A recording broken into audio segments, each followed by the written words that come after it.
வணக்கம், நான் ஜேவி லோகேஷ் பேசுகிறேன். இது லாராவெல் கோர்ஸ். நீங்கள் லாராவெல்னால் என்ன, எதுக்காக அதை பயன்படுத்துகிறாங்க, அதுக்கும் ஒரு நார்மல் PHP ப்ராஜெக்ட்டுக்கும் என்ன வித்தியாசம் அப்படிங்கிறதெல்லாம் தெரிஞ்சுக்கணும்னு நினச்சிங்கன்னா இந்த கோர்ஸ் வீடியோ உங்களுக்கு ரொம்பவே பயனுள்ளதாக இருக்கும். இது ஒரு லாராவெல் ஒர்க் ஷாப்க்கான வீடியோ. ஸோ ஒரு ஒர்க் ஷாப்க்காக நான் பண்ண விஷயத்தை தான் இங்கே உங்களுக்கு நான் எக்ஸ்பிளைன் பண்ணுறேன். ஸோ இதில் நீங்கள் நிறைய விஷயங்கள் தெரிஞ்சுக்க வேண்டியதாக இருக்கும். லாராவெல்ல வச்சுக்கிட்டு ஒரு அப்ளிகேஷன் எப்படி உருவாக்குறது, லாராவெல்குள்ளே என்னென்னலாம் இருக்குது, என்னென்ன அட்வான்டேஜஸ் இருக்குது, ஃபீச்சர்ஸ் இருக்குது அப்படின்றதெல்லாம் நீங்கள் தெளிவாக புரிஞ்சுக்க உதவும். சரி, வாங்க ஆரம்பிக்கலாம்.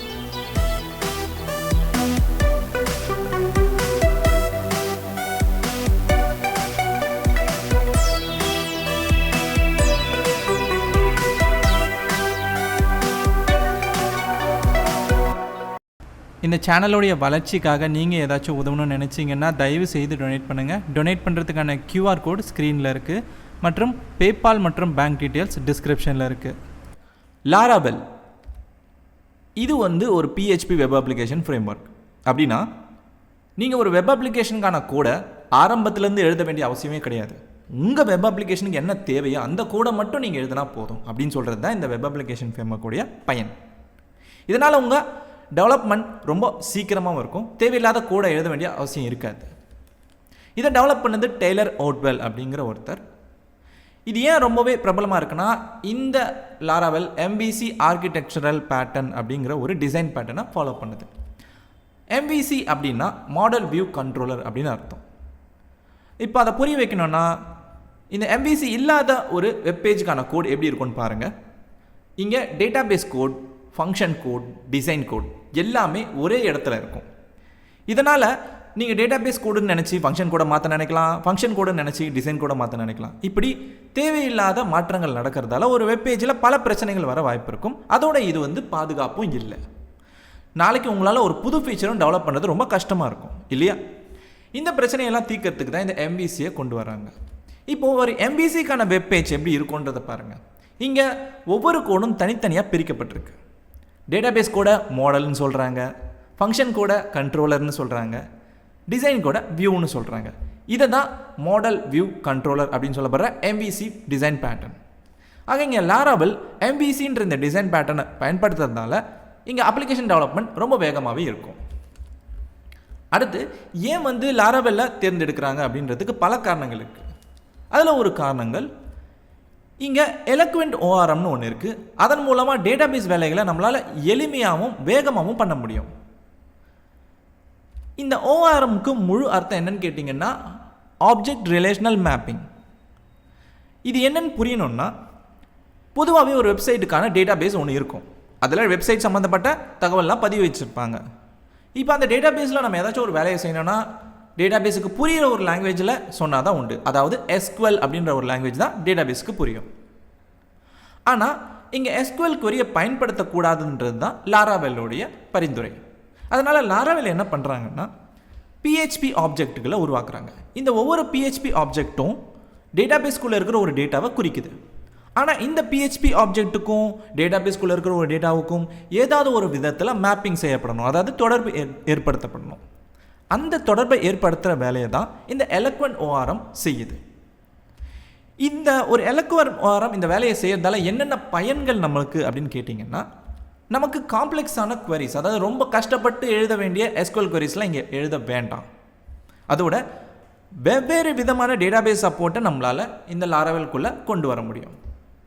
ஆக நீங்கள் MySQL மட்டும் இல்லாமல் PostgreSQL, SQLite மாதிரியான பல்வேறு டேட்டாபேஸை நீங்கள் பயன்படுத்த முடியும். அடுத்து வேறு என்ன காரணத்துக்காக லாராவெல்ல பயன்படுத்துகிறாங்கன்னு பார்த்தீங்கன்னா, இங்கே பிளேட் டெம்ப்ளேட்டிங் இன்ஜின் அப்படின்னு ஒன்று இருக்குது. அதன் மூலமாக நீங்கள் ஒரு வியூக்குள்ளே பல்வேறு விதமான கண்டென்ட்டுகளை வித்தியாசமாக கொண்டு வர முடியும். இப்போது ஒரு வெப்பேஜ் எடுத்துக்கிட்டிங்கன்னா ஒரு லேஅவுட்னு சொல்லலாம். அந்த லேஅவுட்டில் ஒரு சில பகுதிகள் மாறாது, ஒரு சில பகுதி மாறும். அப்படி மாறக்கூடிய பகுதிகளுக்கு இங்கே செக்ஷன்களை உருவாக்கிடுவாங்க. இப்போ இந்த செக்ஷனுக்குள்ளே நம்மளால் டைனமிக்காக, அதாவது ஒவ்வொரு பேஜுக்கு ஏற்ற மாதிரி மாறக்கூடிய கண்டென்ட்டுகளை கொண்டு வர முடியும். இப்போ உதாரணத்துக்கு இந்த மாதிரியான ஒரு லேஅவுட்டுக்கு ஒரு ஹோம் பேஜ் இருக்குதுன்னு வச்சுக்கோங்க. செக்ஷன் 1ல் அந்த ஹோம் பேஜில் ஹேட்ஸ் தெரியும், செக்ஷன் 2ல் ஆர்டிகல்ஸ் தெரியும். இதுவே கான்டாக்ட் பேஜாக இருந்ததுன்னா செக்ஷன் 1ல் மெனு லிங்க்ஸ் காட்டலாம், செக்ஷன் 2ல் அட்ரஸ் டீட்டெயில்ஸ் காட்டலாம். இப்போ இந்த காண்டாக்ட் பேஜ் மற்றும் ஹோம் பேஜ் ரெண்டுமே மாறக்கூடிய கண்டென்ட்டுகளை வச்சுருக்கு. இதுதான் வந்து டைனமிக் கண்டென்ட் அப்படின்னு சொல்கிறாங்க. ஆக இந்த பிளேட் டெம்ப்ளேட்டிங் இன்ஜினை பயன்படுத்துறது மூலமாக டைனமிக் கண்டென்ட்டை எளிமையாக உங்களால் காட்ட முடியும். அந்த மாதிரி சில வசதிகளை அவங்க கொடுக்குறாங்க. இன்னும் வேறு என்ன காரணங்களுக்காக இந்த லாராவெல்லை தேர்ந்தெடுக்கிறாங்கன்னு பார்த்தீங்கன்னா, ஆர்டிசன் சிஎல்ஐன்னு ஒரு விஷயம் இங்கே இருக்குது. சிஎல்ஐங்கிறது வந்து கமாண்ட் லைன் இன்டர்ஃபேஸ். அதாவது நீங்கள் ஒரு கமாண்ட் ப்ராம்ப்ட்லேயோ இல்லை ஏதாவது ஒரு டெர்மினல்லையோ கமாண்ட் மூலமே சில லாராவெல் வேலைகளை செய்ய முடியும். இந்த ஆர்டிசன் சிஎல்ஐயோடைய பயன்பாடுகள் என்னென்னு கேட்டிங்கன்னா, நீங்கள் இந்த லாராவெல் ப்ராஜெக்டில் கண்ட்ரோலர்னு ஒரு PHP ஃபைலை உருவாக்க வேண்டியதாக இருக்கும், மாடல்னு ஒரு PHP ஃபைலை உருவாக்க வேண்டியதாக இருக்கும். அதுலேயும் சில கண்ட்ரோலர் மாடல் கோடெல்லாம் இருக்கணும். இதெல்லாம் நீங்களாகவே செய்யறதுக்கு நேரம் தேவையில்லாமல் வீணாகும் இல்லையா?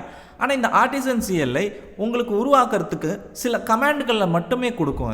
அதன் மூலமாக நீங்கள் அந்த கண்ட்ரோலர் மற்றும் மாடல் ஃபைல்களை எளிமையாக உருவாக்க முடியும். அதில் கோடும் இருக்கும். ஆக இந்த மாதிரியான வேகமான வேலைகளை செய்கிறதுக்கு தான் இந்த ஆர்டிசன் சிஎல்ஐ பயன்படுது. இதுக்கப்புறம் எனக்கு மட்டுமே தெரிஞ்ச சில ஃபீச்சர்களை பற்றி நான் உங்களுக்கு சொல்கிறேன். அதாவது லாராவெல்ல இன்பில்ட் டெவலப்மெண்ட் சர்வர்னு ஒன்று இருக்குது. ஆக இந்த இன்பில்ட் சர்வர் இருக்கிறதால நம்ம ZAMP சர்வர் மாதிரியான சர்வர் சாஃப்ட்வேரை இன்ஸ்டால் பண்ண வேண்டிய அவசியம் கிடையாது. ஏன்னா அதில் இருக்கிற அப்பாச்சி சாஃப்ட்வேர் வச்சு தான் நம்ம PHP ஃபைல்களை வெப் சர்வரில் வச்சு காட்டுவோம். ஆனால் இங்கே அந்த அவசியம் கிடையாது. ஏன்னா உள்ளவே டெவலப்மெண்ட் சர்வர்னு ஒன்று இருக்குது. அடுத்து டேட்டாபேஸ் சீடிங்னு ஒன்று இருக்குது. இப்போ நீங்கள் ஒரு அப்ளிகேஷனை முடிச்சிட்டிங்க, அதுக்கான டெமோவை காட்டும் போது சில டேட்டாக்கள் டேட்டாபேஸில் ஏற்கனவே இருக்கணும் இல்லையா? அந்த மாதிரியான வேலைக்கு தான் இந்த டேட்டாபேஸ் சீடிங் பயன்படும். அதுவும் இங்கே இருக்குது. அடுத்து மைக்ரேஷன்ஸ். இங்கே நீங்கள் டேட்டாபேஸை ஒவ்வொரு கட்டத்திலையும் மாற்றுவீங்க. ஒரு டேபிளை உருவாக்குவீங்க, ஒரு டேபிளில் சில மாற்றங்களை கொண்டு வருவீங்க. இது எல்லாத்தையுமே வந்து நீங்கள் ஒவ்வொரு கட்டத்திலையும் கண்காணிச்சுட்டே வரணும். அப்போ தான் ஏதாச்சும் ஒரு தவறுகள் நடக்கும்போது உங்களால் அதை சரியாக திருத்திக்க முடியும். இதுக்காக தான் மைக்ரேஷன்ஸை கொடுக்குறாங்க. ஆக மைக்ரேஷன்ஸ் ஒவ்வொரு கட்டத்திலையும் உங்களுடைய டேட்டாபேஸ் தகவல்களை கவனிச்சுக்கிட்டே வரும். அடுத்து AWS இமெயில் மாதிரியான சர்வீசஸ்களை நீங்கள் இன்டகிரேட் செய்யறதுக்கு ஏற்கனவே லாராவெல்ல சில வழிகள் இருக்குது.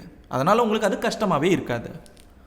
அப்புறம் செக்யூரிட்டி பொறுத்த வரைக்கும் இன்றைக்கி காலகட்டத்தில் எந்தெந்த செக்யூரிட்டி டெக்னிக்ஸ் எல்லாம் வச்சு உங்களுடைய வெப்சைட்டை ஆக்ட் பண்ணுவாங்களோ அதுக்கான எல்லா முன்னேற்பாடுகளையும் இவங்க ஏற்கனவே செஞ்சு வச்சுட்டாங்க. அதனால் உங்களுக்கு செக்யூரிட்டி பொறுத்த வரைக்கும் எந்த ஒரு பிரச்சனையும் இங்கே இருக்காது. இதெல்லாம் போக லாராவெல்லுக்கு ஒரு பெரிய கம்யூனிட்டி ஸ்ட்ரென்த்துன்னு ஒன்று இருக்குது. அதாவது நீங்கள் லாராவெல் சம்மந்தப்பட்ட சந்தேகங்களை கேட்குறதுக்கான கொஷின் ஆன்சர் வெப்சைட்ஸ் நிறையவே இருக்குது. நிறைய இடத்துல லாராவெல் பயன்படுத்தப்படுறதால நிறைய டெவலப்பர்கள் நிறைய சந்தேகங்களுக்கு விடைகளும் தெரிவிப்பாங்க உங்களுக்கு. இப்போ உதாரணத்துக்கு லாராகாஸ்ட்னு ஒரு வெப்சைட் இருக்குது. அங்கே வந்து நீங்கள் லாராவெல் சம்மந்தப்பட்ட கோர்சஸ்களை படிக்கலாம், லாராவெல் சம்மந்தப்பட்ட புது புது விஷயங்களை தெரிஞ்சுக்கலாம்.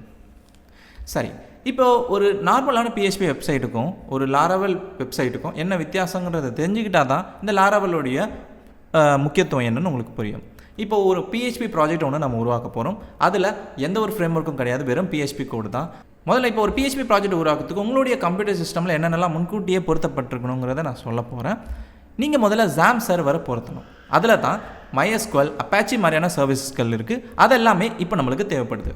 ஆக ZAMP சர்வரை எப்படி இன்ஸ்டால் பண்ணுறதுன்னு நான் சொல்கிறேன். முதல்ல நீங்கள் கூகுளில் போயிட்டு ZAMP அப்படின்னு சர்ச் பண்ணுங்கள். இந்த ZAMPன்றது வந்து ஒரு சாஃப்ட்வேர். அதுக்கான வெப்சைட் வந்து apache-friends.org. இந்த வெப்சைட்டை வந்து கிளிக் பண்ணிங்கன்னா உங்களுக்கு எடுத்த உடனே இங்கே உங்களுடைய OS எதுவோ அந்த OSக்கான டவுன்லோட் ஆப்ஷன்ஸ் தெரியும். இங்கே என்னோடது வந்து விண்டோஸ்ன்றதால முதல்ல இந்த ஒரு ஆப்ஷனை நான் செலக்ட் பண்ணிக்கிறேன். இங்கே டவுன்லோட் வந்து தானாகவே உங்களுக்கு ஸ்டார்ட் ஆகிடும். பார்த்தீங்கன்னா இங்கே டவுன்லோட் ஸ்டார்ட் ஆகிடுச்சு. இது வந்து கிட்டத்தட்ட 150 MB இருக்குது. இந்த சாஃப்ட்வேரை டவுன்லோட் பண்ண பிறகு என்ன பண்ணணுன்றதை அடுத்து சொல்கிறேன். இப்போ பார்த்தீங்கன்னா டவுன்லோட் ஆயிடுச்சு. நான் இதை கிளிக் பண்ணுறேன். இப்போ இந்த எக்ஸாம்போடைய இன்ஸ்டாலர் விசார்ட் வந்து ஸ்டார்ட் ஆகுது. இந்த மாதிரியான ஒரு ப்ராம்ப்ட் கேட்கும். அதுக்கு வந்து எஸ் கொடுங்க, அடுத்து ஓகே கொடுங்க. இப்போ விசார்ட் வந்துருச்சு. இதில் எடுத்தோடனே நெக்ஸ்ட் கொடுங்க. இங்கே வந்து உங்களுக்கு என்னென்ன சர்வீசஸ் பொருத்தப்படுதுன்றதை காட்டும். இது எல்லாத்தையுமே என்னை பொறுத்த வரைக்கும் நீங்கள் இன்ஸ்டால் பண்ணிக்கோங்க. நெக்ஸ்ட் கொடுங்க.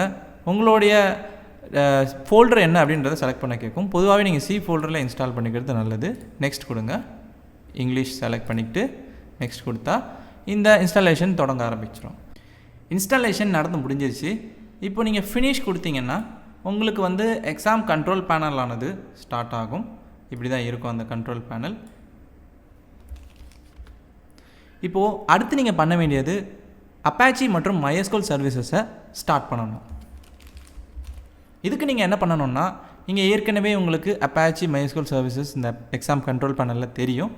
அதில் அதுக்கு நேராக இருக்கிற ஸ்டார்ட் பட்டன்களை கிளிக் பண்ணுங்கள்.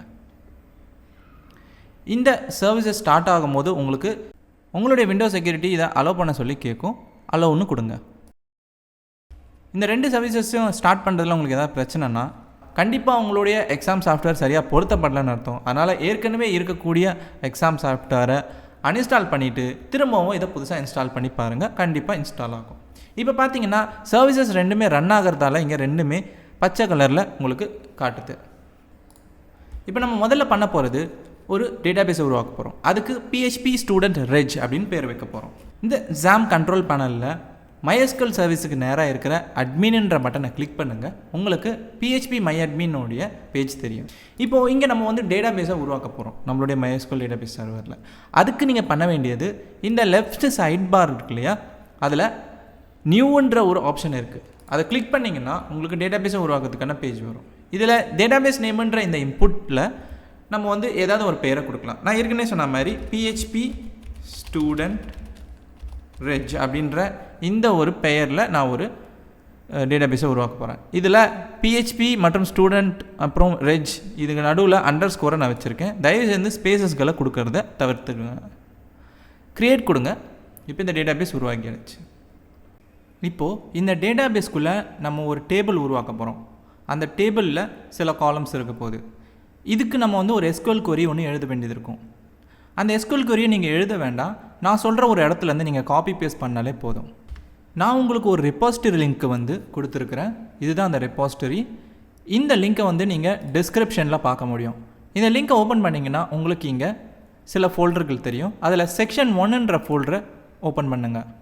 அதுக்குள்ளே PHP ஸ்டூடெண்ட் ரெஜ் அப்படின்னு ஒரு ஃபோல்டர் இருக்கும். அதுக்குள்ளே ஸ்டூடெண்ட் ரெஜ் அப்படின்ற ஒரு SQL ஃபைல் இருக்கும். அந்த ஃபைலை ஓப்பன் பண்ணுங்கள். இங்கே உங்களுக்கு ஒரு SQL query இருக்கும். இதில் இந்த 3வது லைனில் இருந்து கீழே இந்த 14வது லைன் வரைக்கும் நீங்கள் எல்லாத்தையும் காப்பி பண்ணிக்கோங்க. காப்பி பண்ணிக்கிட்டு இந்த டேபுக்கு திரும்பவும் வாங்க, இந்த டேட்டாபேஸ் பேஜுக்கு. இதில் வந்து SQLன்ற ஒரு டேப் ஒன்று இருக்குது. அதை கிளிக் பண்ணுங்கள். உங்களுக்கு இந்த SQL query ரன் பண்ணுறதுக்கான பேஜ் வரும். இதில் நீங்கள் காப்பி பண்ண அந்த SQL query பேஸ்ட் பண்ணி கோ அப்படின்ற இந்த பட்டனை கிளிக் பண்ணிங்கன்னா இந்த query உங்களுக்கு ஒரு டேபிளை உருவாக்கும். அந்த டேபிள் பேர் வந்து ஸ்டூடெண்ட்ஸ். அதில் வந்து ID, name, email, phone, address, gender மற்றும் department, part time, join date இந்த மாதிரியான காலம்களை உருவாக்கி கொடுக்கும். ஆக இப்போ நீங்கள் வந்து ஸ்ட்ரக்சர் அப்படின்ற இந்த டேபை கிளிக் பண்ணிங்கன்னா உங்களுக்கு வந்து ஒரு டேபிள் உருவாகி இருக்கிறத நீங்கள் பார்க்க முடியும். இந்த ஸ்டூடெண்ட்ஸ் டேபிளை நீங்கள் கிளிக் பண்ணிங்கன்னா உங்களுக்கு அந்த டேபிளோடைய காலம்ஸ் என்னென்ன இருக்குது அப்படின்றத பார்க்க முடியும். இந்த டேபிளோட ஸ்ட்ரக்சரை பார்க்கறதுக்கு இங்கே மேலே ஸ்ட்ரக்சர் டேபை கிளிக் பண்ணுங்கள். கிளிக் பண்ணிங்கன்னா ஒவ்வொரு காலமும் என்ன மாதிரியான டைப் அப்படின்றத இங்கே நீங்கள் பார்த்துக்க முடியும். இதில் ஐடின்றது வந்து ஒரு ப்ரைமரி கீ, அதனால தான் இங்கே ஒரு கீ சிம்பிள் இருக்குது.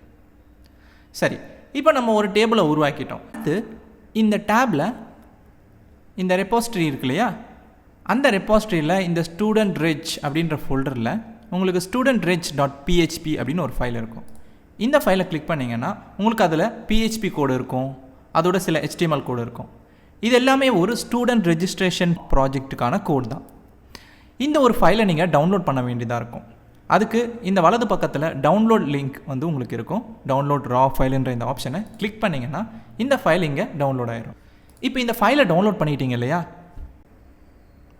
இப்போ இந்த ஃபைலை நீங்கள் கட் பண்ணி உங்களுடைய C டிரைவில் எக்ஸாம் ஃபோல்டரில் htdocs ஃபோல்டர் இருக்கு இல்லையா, அதில் ஒரு ஃபோல்டர் உருவாக்கிக்கோங்க.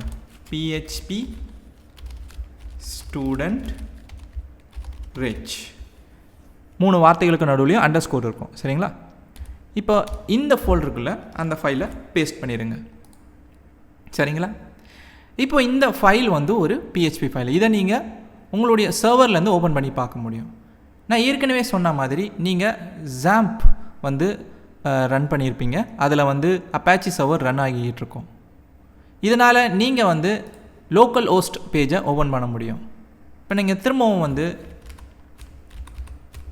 திரும்பவும் உங்களுடைய ப்ரௌசர் வந்து ஒரு புது டேப்பில் லோக்கல் ஹோஸ்ட் /PHP_student_rev ரிச் அப்படின்ற இந்த ஃபோல்டரை ஓப்பன் பண்ணிங்கன்னா உங்களுடைய இந்த டைரக்டரி, அதாவது இப்போ நம்ம உருவாக்கணும் இல்லையா, இந்த டைரக்டரியை நீங்கள் இங்கே ஒரு வெப்பேஜுக்கான டைரக்டரியாக பார்க்க முடியும்.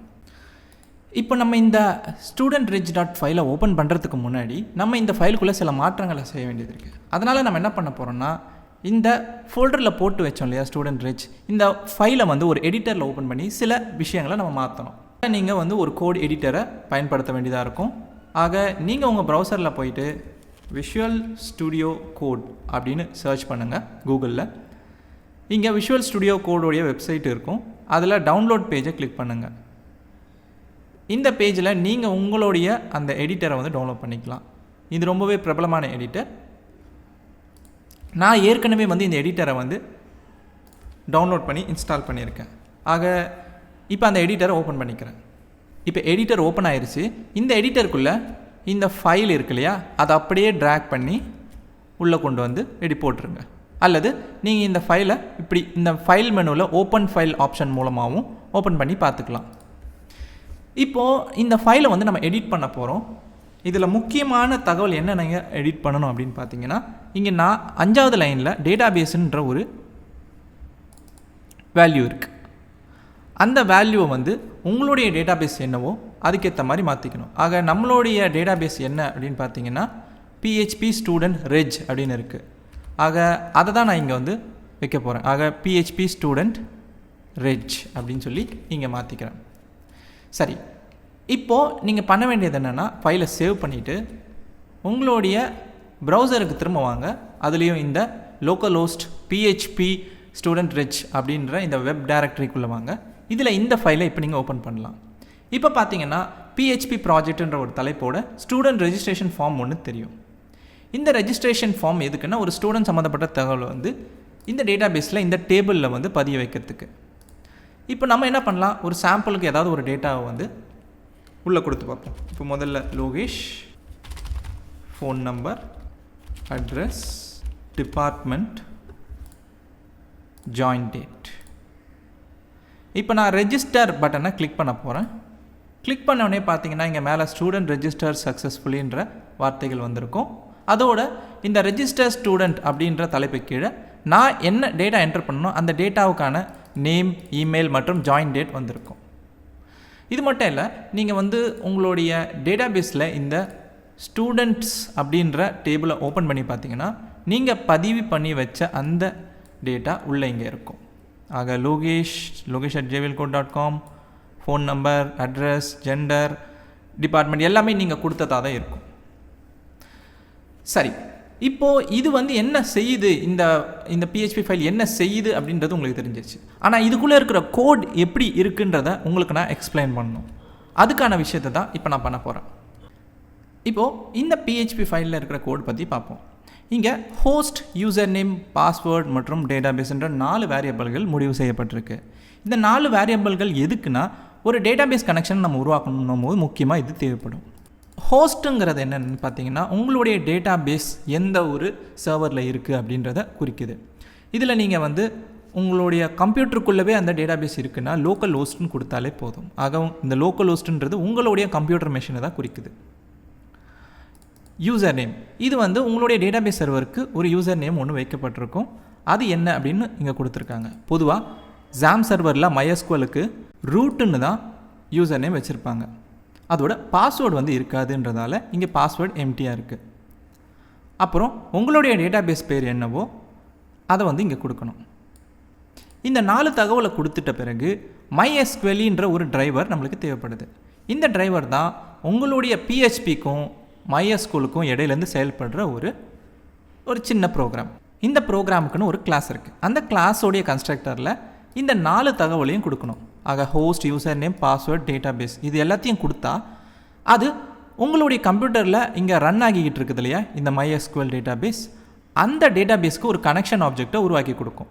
அதை நம்ம கான் அப்படின்ற வேரியபிள்குள்ளே பதிய வச்சுக்கிறோம். இப்போ இந்த கனெக்ஷன் ஆப்ஜெக்ட் உருவாக்கியாச்சு. ஆனால் உங்கள் டேட்டாபேஸ் கனெக்ஷன் வெற்றிகரமாக உருவாக்கப்பட்டுச்சா இல்லையான்றதை எப்படியாவது தெரிஞ்சுக்கணும். இந்த ஆப்ஜெக்ட்டுக்குள்ளே connect_error அப்படின்ற ஒரு ஃபீல்டு இருக்கும். அப்படி அது இருந்துச்சுன்னா, அதில் வேல்யூவும் இருந்துச்சுன்னா கண்டிப்பாக கனெக்ஷன் ஆனது செய்யப்படலை, ஏதோ ஒரு தவறு நடந்திருக்குன்றதை நீங்கள் புரிஞ்சுக்கலாம். அதனால தான் இந்த இஃப் கண்டிஷனில் இந்த கான்குள்ளே இருக்கிற connect_error ஃபீல்டை செக் பண்ணுறாங்க. அதில் ஏதோ ஒரு வேல்யூ இருக்கிறதால உடனே வந்து இந்த இஃப்குள்ளே டைன்ற இந்த ஃபங்க்ஷனை கால் பண்ணி இந்த PHP ப்ரோக்ராமை ஸ்டாப் பண்ணுறாங்க. அப்படி ஸ்டாப் பண்ணும் போது அதுக்குள்ளே என்ன எரர் இருக்குன்றதை வந்து இங்கே ஒரு ஸ்ட்ரிங் மூலமாக அதை வெளியிடுறாங்க. ஆக இந்த ஃபீல்டுக்குள்ளே என்ன வேல்யூ இருந்துச்சோ இந்த connect_errorக்குள்ளே அந்த வேல்யூவை வெளியிடுறாங்க. ஆனால் நம்மளுக்கு இந்த எரர் வரல. ஏன்னா நம்ம வெற்றிகரமாக இந்த கனெக்ஷனை வந்து முதல் தடவையே உருவாக்கிட்டோன்றதால அந்த எரர் வரல. ஒருவேளை எரர் வந்தால் எப்படி இருக்குன்றதையும் நான் உங்களுக்கு சொல்கிறேன். இப்போது இந்த 4 தகவலில் ஏதாவது ஒரு தகவலை நான் தப்பாக கொடுக்க போகிறேன். இப்போ உதாரணத்துக்கு இந்த யூசர் நேமை வந்து நான் root123 அப்படின்னு கொடுக்குறேன். இந்த மாதிரி ஒரு யூசர் நேம் அதுக்கு கிடையாது. இப்படி இல்லாத ஒரு யூசர் நேமை வச்சு நம்ம ஒரு டேட்டாபேஸ் சர்வரை கனெக்ட் பண்ண முயற்சிக்கும் போது என்ன எரர் வருது அப்படிங்கிறத பார்க்க போகிறோம். இப்போ சேவ் பண்ணிவிட்டு இந்த பேஜை போய் நான் ரிஃப்ரெஷ் பண்ண போகிறேன். ஆக இப்போ பார்த்தீங்கன்னா ரிஃப்ரெஷ் பண்ணும்போது உங்களுக்கு இந்த பேஜ் சரியாக ஓப்பன் ஆகாது. அதோட ஒரு எரரும் வந்திருக்கும். இந்த எரர் என்ன சொல்லுதுன்னு பாருங்கள். நீங்கள் ஒரு டேட்டாபேஸ் கனெக்ஷனை கனெக்ட் பண்ண முயற்சி பண்ணியிருக்கீங்க. root123ன்னு சொல்லிட்டு ஒன்று இல்லவே இல்லை, அதை வச்சு கனெக்ட் பண்ண முடியல அப்படின்னு சொல்லுது. ஆக ஒரு எரர் வந்துச்சுன்னா இந்த மாதிரி தான் ப்ரோக்ராம் இடையிலே நின்றுடும். அந்த ஒரு வேலையை தான் இந்த இஃப் கண்டிஷனுக்குள்ளே நம்ம போட்டு வச்சுருக்கோம். இந்த யூசர் நேம் மட்டும் இல்லை, ஒருவேளை நீங்கள் டேட்டாபேஸையும் தப்பாக கொடுத்தீங்கன்னா கூட இங்கே அந்த எரரும் உங்களுக்கு இப்படி காமிக்கப்படும், unknown database அப்படின்னு சொல்லி. ஆக மொத்தத்தில் வந்து உங்களுடைய கனெக்ஷன் சரியாக உருவாக்கப்பட்டுச்சா இல்லையான்றதை உறுதி செய்கிறது தான் இந்த இஃப் கண்டிஷனுடைய வேலை. இந்த ப்ரோக்ராமுக்குள்ளே நம்ம ஒரு போஸ்ட் ரிக்வெஸ்ட்டை அனுப்புவோம். போஸ்ட் ரிக்வெஸ்ட்டுங்கிறது இந்த ஃபார்மில் நம்ம ஃபீல்ட்ஸ் எல்லாம் ஃபில் பண்ண பிறகு சப்மிட் பண்ணப்போ ஒரு ரிக்வெஸ்ட் ஒன்று இந்த ஃபைலுக்கே திரும்ப போகும். இந்த ஃபார்ம் இருக்கு இல்லையா, அதில் வந்து மெத்தட் வந்து போஸ்ட்டுன்னு வச்சுருப்போம். ஆக இந்த ஃபார்மை ஃபில் பண்ணி நம்ம சப்மிட் பண்ணோம்னா இங்கே ஆக்ஷன் வந்து பார்த்திங்கன்னா எம்டியாக தான் கொடுத்துருப்போம். அப்படி ஆக்ஷனை வந்து எம்டியாக கொடுத்தோம்னா திரும்ப இந்த ஃபார்ம் வந்து இந்த பேஜுக்கே வந்து ரிக்வெஸ்ட்டை சப்மிட் பண்ணோம். அப்படி சப்மிட் பண்ணும்போது அது ஒரு போஸ்ட் ரிக்வெஸ்ட்டாக தான் வரும் இல்லையா. அப்படி போஸ்ட் ரிக்வெஸ்ட் வந்துச்சுன்னா அதில் வந்து நம்ம ஃபில் பண்ண இந்த இமெயில், நேம், ஃபோன், இந்த மாதிரி எல்லா ஃபீல்டுக்கான வேல்யூவும் அந்த இடத்துல வந்து சேரும். அந்த ரிக்வெஸ்ட் இங்கே வருதான்றதை இந்த இடத்துல 14வது லைனில் வந்து செக் பண்ணுறோம். இங்கே ஒரு போஸ்ட் ரிக்வெஸ்ட் இந்த பேஜுக்கு வருதா. அப்படி வரும்போது அந்த போஸ்ட் ரிக்வெஸ்ட்லேருந்து வர name, email, phone, address, gender, department, இன்னும் என்னென்னலாம் இருக்குதோ அந்த ஃபீல்டு எல்லாத்தையும் ஒரு வேரியபிள்குள்ளே வாங்கி வச்சுக்கிறோம். ஒவ்வொரு வேரியபிள்குள்ளேயும் இதில் இந்த பார்ட் டைமுங்கிற வேரியபிள் மட்டும் கொஞ்சம் ஒரு எக்ஸ்ட்ரா ஒரு கண்டிஷனோடு வந்திருக்கும். ஏன்னா பார்ட் டைமுன்ற ஒரு ஃபீல்டு வந்து இந்த செக் பாக்ஸ் ஃபீல்டு, அதாவது செக் பண்ணால், அதாவது இந்த செக் பாக்ஸ் வந்து செக் பண்ணியிருந்தால் அதோட வேல்யூ 1ன்னு இருக்கணும், செக் பண்ணலன்னா அதோட வேல்யூ 0ன்னு இருக்கணும். அதுக்கு தான் இந்த கண்டிஷனை போட்டிருக்காங்க. இது கிட்டத்தட்ட இஃப் கண்டிஷன் மாதிரி தான், ஆனால் ரொம்ப ஷார்ட்டாக இருக்கும். இந்த மாதிரி இஃப் கண்டிஷனுக்கு பேர் வந்து என்னென்னு சொல்லுவாங்கன்னா டெர்னரி ஆப்ரேட்டர் அப்படின்னு சொல்லுவாங்க. சரிங்களா. இப்போது இந்த மாதிரி வந்து போஸ்ட் ரிக்வெஸ்ட்டுக்குள்ளே நம்ம இந்த ஃபார்ம்லேருந்து வாங்கின எல்லா வேல்யூஸையும் ஒரு வேரியபிள்குள்ளே பதிய வச்சிடுறோம். பதிய வச்சதை இப்போ அடுத்து என்ன பண்ண போகிறோன்னா டேட்டாபேஸில் ஸ்டோர் பண்ண போகிறோம் இல்லையா. அதனால் நம்ம என்ன பண்ணுறோம், ஒரு இன்சர்ட் கொரியை வந்து ரைட் பண்ணுறோம். அந்த இன்சர்ட் கொரியில் என்ன எழுதுறோன்னு பார்த்தீங்கன்னா இந்த டேபிள்குள்ளே இன்சர்ட் பண்ண போகிற நேம், இமெயில், ஃபோன், அட்ரஸ், அப்புறம் என்னென்ன ஃபீல்டெலாம் இருக்குதோ அதிலலாம் வந்து இந்த வேல்யூஸை இன்சர்ட் பண்ண போகிறோம்னு சொல்கிறோம். இந்த வேரியபிளில் என்னென்னலாம் நம்ம கொடுத்தோமோ அந்த வேல்யூஸை வந்து கொடுத்து விடுறோம். இதுதான் இந்த queryயில் எழுதப்பட்டிருக்கு. இப்போ இந்த query வந்து உருவாக்கியாச்சு. இதை ரன் பண்ணால் மட்டும்தான் இந்த இன்சர்ட் ஆப்ரேஷன் நடக்கும். அதனால் கீழே இந்த இடத்துல வந்து ஒரு இஃப் கண்டிஷனை போடுறோம். இந்த இஃப் கண்டிஷனுக்குள்ளே என்ன பண்ணுறோம் அப்படின்னு பார்த்தீங்கன்னா இந்த கனெக்ஷனுடைய query அப்படின்ற ஒரு ஃபங்க்ஷனை பயன்படுத்தி இந்த SQL அப்படின்ற வேரியபிளை உள்ளே கொடுக்குறோம். ஏன்னா அதுக்குள்ளே தான் இந்த இன்சர்ட் query இருக்குது.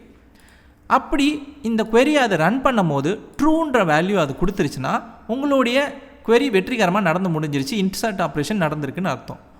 ஒருவேளை நடக்கலைன்னா உங்களுக்கு எரர் என்னவோ அதை கீழே இந்த எல்ஸில் கொடுத்துருப்போம். ஆனால் இங்கே வெற்றிகரமாக இன்சர்ட் ஆகிருக்குதுன்னா உங்களுக்கு வந்து ஸ்டூடெண்ட் ரெஜிஸ்டர் சக்ஸஸ்ஃபுல்லின்ற ஒரு டெக்ஸ்ட் தெரியும். அதை தான் இதுக்கு முன்னாடி நம்ம இந்த இடத்துல மேலே பார்த்தோம். இந்த இன்சர்ட் ஆப்ரேஷன் எல்லாமே எப்போ நடக்கும் அப்படின்னா நம்ம ஃபார்மை சப்மிட் பண்ணும்போது தான், அதாவது இந்த போஸ்ட் ரிக்வெஸ்ட் இந்த பேஜுக்குள்ளேயே வந்தால் தான். அடுத்தது இதுக்கு கீழே வந்து எப்போவுமே இந்த பேஜில் வந்து ஒரு query ரன் பண்ணுறோம். அது என்னென்னு பார்த்தீங்கன்னா ஒரு செலக்ட் query. இந்த செலக்ட் queryயில் என்னென்னா இந்த ஸ்டூடெண்ட்ஸ்குள்ளே இருக்கிற எல்லா டேட்டாவையும் எடுக்கிறோம். இந்த SQL queryயை ரன் பண்ணி அதுக்குள்ளே இருக்கிற மொத்த டேட்டா, அதாவது இந்த டேபிளுக்குள்ளே இருக்கிற மொத்த டேட்டாவையும் ரிசல்ட்டுன்ற வேரியபிள்குள்ளே வாங்கி வச்சுட்றோம். வாங்கி வச்ச பிறகு இங்கே இந்த கீழே இருக்கிற HTML கோடில் ஃபார்ம் எல்லாம் காமிச்ச பிறகு இதுக்கு பக்கத்தில் ரெஜிஸ்டர் ஸ்டூடெண்ட்ஸ்ன்னு சொல்லிட்டு ஒரு ஹெட்டிங், அதுக்கு கீழே இந்த ரிசல்ட் வேரியபிளுடைய ஒரு ப்ராப்பர்ட்டியை வந்து செக் பண்ணுறோம், num_rows. இது என்னென்னா உங்களுடைய டேபிளில் வந்து எத்தனை டேட்டா இருக்கோ அந்த டேட்டாவுக்கான எண்ணிக்கையை வச்சுருக்கோம். அந்த எண்ணிக்கை கிரேட்டர் தென் 0 இருந்துச்சுன்னா, அதாவது 0க்கு மேலே இருக்குன்ற பட்சத்தில் நம்ம இங்கே ஒரு அன்ஆர்டர் லிஸ்ட்டை காமிக்கிறோம் பிஹெச்பிலேயே. ஆக யூஎல், அதுக்கப்புறம் ஒரு வைல் லூப், அதுக்கப்புறம் திரும்பவும் யூஎல் க்ளோஸ் பண்ணுறோம். இந்த வைல் லூப்பில் என்ன பண்ணுறோம் அப்படின்னு பார்த்தீங்கன்னா, இந்த ரிசல்ட் வேரியபிளில் fetch underscore association அப்படின்ற ஒரு ஃபங்க்ஷன் இருக்குது. இது என்ன பண்ணோன்னா, உங்கள் டேபிளுக்குள்ளே இருக்கிற ஒவ்வொரு டேட்டாவும், அதாவது இங்கே எத்தனை ரோ இருக்கோ அத்தனை ரோவையும் ஒன்று ஒன்றா எடுக்கும். எந்த பேர்லனா ரோன்ற பேரில் எடுக்கும். ஒவ்வொரு ரோ டேட்டாவும் அரே டேட்டாவாக தான் நம்மளுக்கு கிடைக்கும். அதுக்குள்ளே இருக்கிற ஃபீல்ட்ஸை அரே அடிப்படையில் ஆக்சஸ் பண்ண முடியும். ரோன்ற பேரில் எடுக்கும்போது இங்கே நம்ம இந்த அன்ஆர்டர் லிஸ்ட்டுக்கான லிஸ்ட் ஐட்டமை ஜென்ரேட் பண்ணுறோம். அந்த லிஸ்ட் ஐட்டமில் நம்ம வந்து முதல்ல நேம் கொடுப்போம், அப்புறம் அந்த இமெயிலை கொடுப்போம், அதுக்கப்புறம் ஜாயின் டேட், இது எல்லாத்தையும் வந்து இந்த இடத்துல ஜென்ரேட் பண்ணி கொடுக்குறோம். இந்த லிஸ்ட் ஐட்டமாக கொடுத்துட்டு அவ்வளோதான், இந்த லிஸ்ட் வந்து ஜென்ரேட் ஆகிடும். ஒருவேளை இந்த நம்பர் ஸ்கோர் வந்து கிரேட்டர் தென் 0 இல்லைனா, அதாவது எம்டியாக இருக்குது டேபிளே அப்படின்னா, உங்களுக்கு வந்து நோ ஸ்டூடெண்ட்ஸ் ரெஜிஸ்டர்ட் அப்படின்னு சொல்லிட்டு ஒரு வார்த்தைகள் தெரியும்.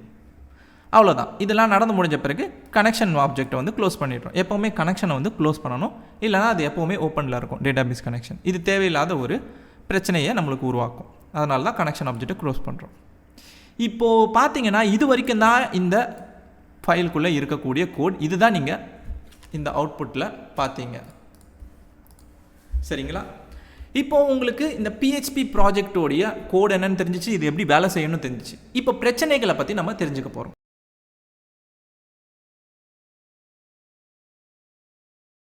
முதல் பிரச்சனை என்னன்னு கேட்டிங்கன்னா, இங்கே யூஆர்எல் பாருங்கள், நேரடியாக வந்து நம்ம என்ன டைரக்டரிக்குள்ளே இந்த ஃபைலை வச்சுருக்கோன்றதையும் காமிக்குது. இது என்ன மாதிரியான ஃபைல் அப்படின்றதையும் நேரடியாக காமிக்குது. இது ஹேக் பண்ணுறவங்களுக்கு ரொம்பவே எளிமையாக இருக்கும் இல்லையா? நம்ம இந்த டைரக்டரிக்குள்ளே என்னென்னலாம் வச்சுருக்கோன்றதை பார்க்குறதுக்கும் அந்த ஃபைலை வந்து ஆக்சஸ் பண்ணுறதுக்கும். இந்த மாதிரி யூஆரில் நம்மளுக்கு ஏற்ற மாதிரி வைக்க முடியலன்றதே முதல்ல ஒரு டிஸ்அட்வான்டேஜ் தான். அடுத்து கோடுக்குள்ளே வருவோம். கோடில் பார்த்தீங்கன்னா, டேட்டாபேஸ் கோடு எல்லாமே ஃபங்க்ஷன் கோடுக்கு நடுவில் இருக்குது. பார்த்தீங்கன்னா, இங்கே ஒரு கோடு, அப்புறம் இங்கே ஒரு கோடு, அப்புறம் இங்கே இந்த மாதிரி ஃபங்க்ஷன் கோடுக்கு இடையில அங்கங்கே வந்து டேட்டாபேஸ் கோடு இருக்கிறதால நம்ம டேட்டாபேஸ் மாற்றங்களை செய்யும் போது கொஞ்சம் சிரமமாக இருக்கும். இங்கே இருக்கிற ஏதாவது ஒரு கோடை நம்ம மாற்றி அமைக்கும் போது தெரியாத நம்ம ஃபங்க்ஷன் கோடையும் சேர்த்து மாற்றி அமைக்க வாய்ப்பு இருக்குது. அடுத்து நம்ம எல்லா டேட்டாபேஸ் வேலைக்கும் SQL query ஒன்று எழுத வேண்டியதாக இருக்குது. அதுவும் நேரடியாக நம்மளே வந்து இந்த SQL queryயை எழுதுறதால நமக்கு சில சிரமங்கள் இருக்கலாம். SQLை வந்து சரியாக வந்து பில்டு பண்ணணும், இந்த கமாலாம் இந்த சின்டாக்ஸ் சரியாக ஃபாலோ பண்ணணும். ஒரு சின்ன டபுள் கோட்ஸோ அல்லது கமாவோ கூட தப்பாக போட்டுட்டால் இந்த SQL query ஃபெயில் ஆக வாய்ப்பு இருக்குது. ஆக SQL queryயை நேரடியாக நம்மளே வந்து எழுதுறதும் இங்கே ஒரு சிரமமான விஷயமா இருக்குது. அதோட இங்கே டேட்டாவை வந்து இன்சர்ட் பண்ணுறதுக்கான query எழுதுகிறோம். இந்த இடத்துல எந்த ஒரு பாதுகாப்புக்கான விஷயம் எதுவுமே நடக்கலை. நம்ம என்ன மாதிரி வேல்யூவை உள்ளே கொடுத்தாலும் அது நேரடியாக வந்து இங்கே இன்சர்ட் பண்ணுறதுங்கிறதால ஹேக் பண்ணுறவங்களுக்கு இந்த மாதிரி queryயில் நேரடியாக வேல்யூஸ் கொடுத்து இன்சர்ட் பண்ணுறது ரொம்பவே எளிமையாக இருக்கும். அந்த மாதிரி ஒரு ஆபத்தை நம்ம இங்கே செஞ்சு வச்சுருக்கோம்.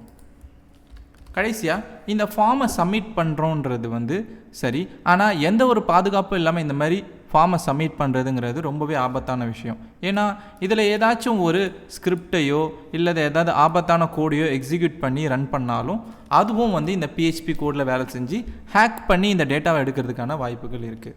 ஆக ஃபார்ம்லேயும் சரி, நம்ம சப்மிட் பண்ணும்போது எந்த மாதிரியான ஒரு பாதுகாப்பான விஷயத்தையும் செஞ்சு வைக்கல.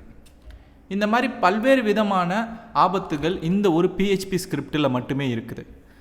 இந்த மாதிரி எந்த பாதுகாப்பும் இல்லாமல் நம்ம ஒரு வெப்சைட்டை பில்ட் பண்ணும்போது பெரிய ஒரு பிரச்சனையை நம்ம சந்திப்போம். அது மட்டும் இல்லாமல் நம்ம வந்து கோடை பில்ட் பண்ணுறதே நம்மளுக்கு கஷ்டமாக இருக்கும். இதில் ஏதாச்சும் ஒரு சின்ன ஃபீச்சரை நீங்கள் மாற்றணும்னு நினச்சாலும் அதை தேடி கண்டுபிடிச்சி அதுக்கான கோடுகளை சரியாக மாற்றுறதுங்கிறது வந்து இங்கே ரொம்பவே சிரமமாக இருக்குது.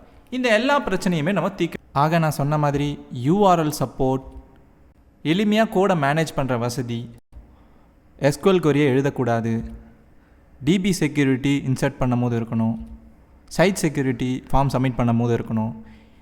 இது எதுவுமே வந்து பிஹெச்பியில் இல்லை. இந்த பிரச்சனைகளை நம்மளால் லாராவெல்ல சமாளிக்க முடியுமா முடியாதாங்கிறது தான் இதுக்கு அடுத்து நம்ம தெரிஞ்சுக்க போகிறோம். அதனால் நம்ம என்ன பண்ண போகிறோம்னா, இப்போ நீங்கள் பார்த்தீங்க இல்லையா இந்த பிஹெச்பி ப்ராஜெக்ட், இதே ப்ராஜெக்டாக நம்ம லாராவெல்ல உருவாக்க போகிறோம். ஆக ஒரு URLை உருவாக்கி அதில் ஒரு பேஜை காமிக்கிறதுலேருந்து ஒரு ஃபார்மை சப்மிட் பண்ணும்போது என்ன பண்ணணும், டேட்டா பேஸை எப்படி லாராவெல்லில் கனெக்ட் பண்ணணும், அப்புறம் செக்யூரிட்டிக்கு என்னென்ன விஷயங்கள்லாம் இருக்குதுங்கிறத எல்லாத்தையும் உங்களுக்கு நான் தெளிவாக சொல்லிக் கொடுக்க போகிறேன். ஆக இதே ப்ராஜெக்ட் இப்போ லாராவெல்லில் உருவாக்குறது தான் நம்மளுடைய அடுத்த குறிக்கோள். சரி, இப்போ நம்ம எங்கே இருக்கிறோம்? லாராவெல் ப்ராஜெக்டை உருவாக்க போகிறோம். அப்போது அதுக்கு என்னென்ன தேவை உங்களுடைய சிஸ்டம்லங்கிறத வந்து நம்ம முடிவு பண்ணணும். நம்மளுடைய கம்ப்யூட்டரில் PHP மற்றும் கம்போசர்னு 2 சாஃப்ட்வேர் பொருத்தப்பட்டிருக்கணும். இதில் PHPன்றது ஏற்கனவே XAMPP சர்வர் பொருத்தும் போதே உங்களுக்கு கிடச்சிட்டு இருக்கும், அதனால் பிரச்சனை இல்லை.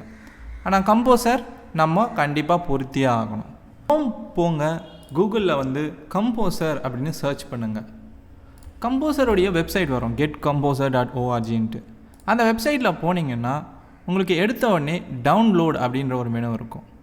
இந்த டவுன்லோட் மெனுவில் உங்களுடைய சிஸ்டம்க்கு ஏற்ற மாதிரி டவுன்லோட் ஆப்ஷன் கிடைக்கும்.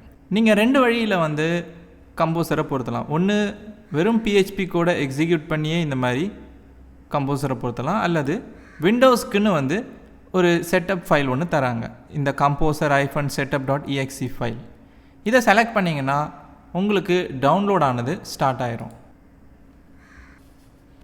இப்போது கம்போசர் செட்டப் ஃபைல் டவுன்லோட் ஆயிடுச்சு. இதை செலக்ட் பண்ணி ரன் பண்ணுங்கள்.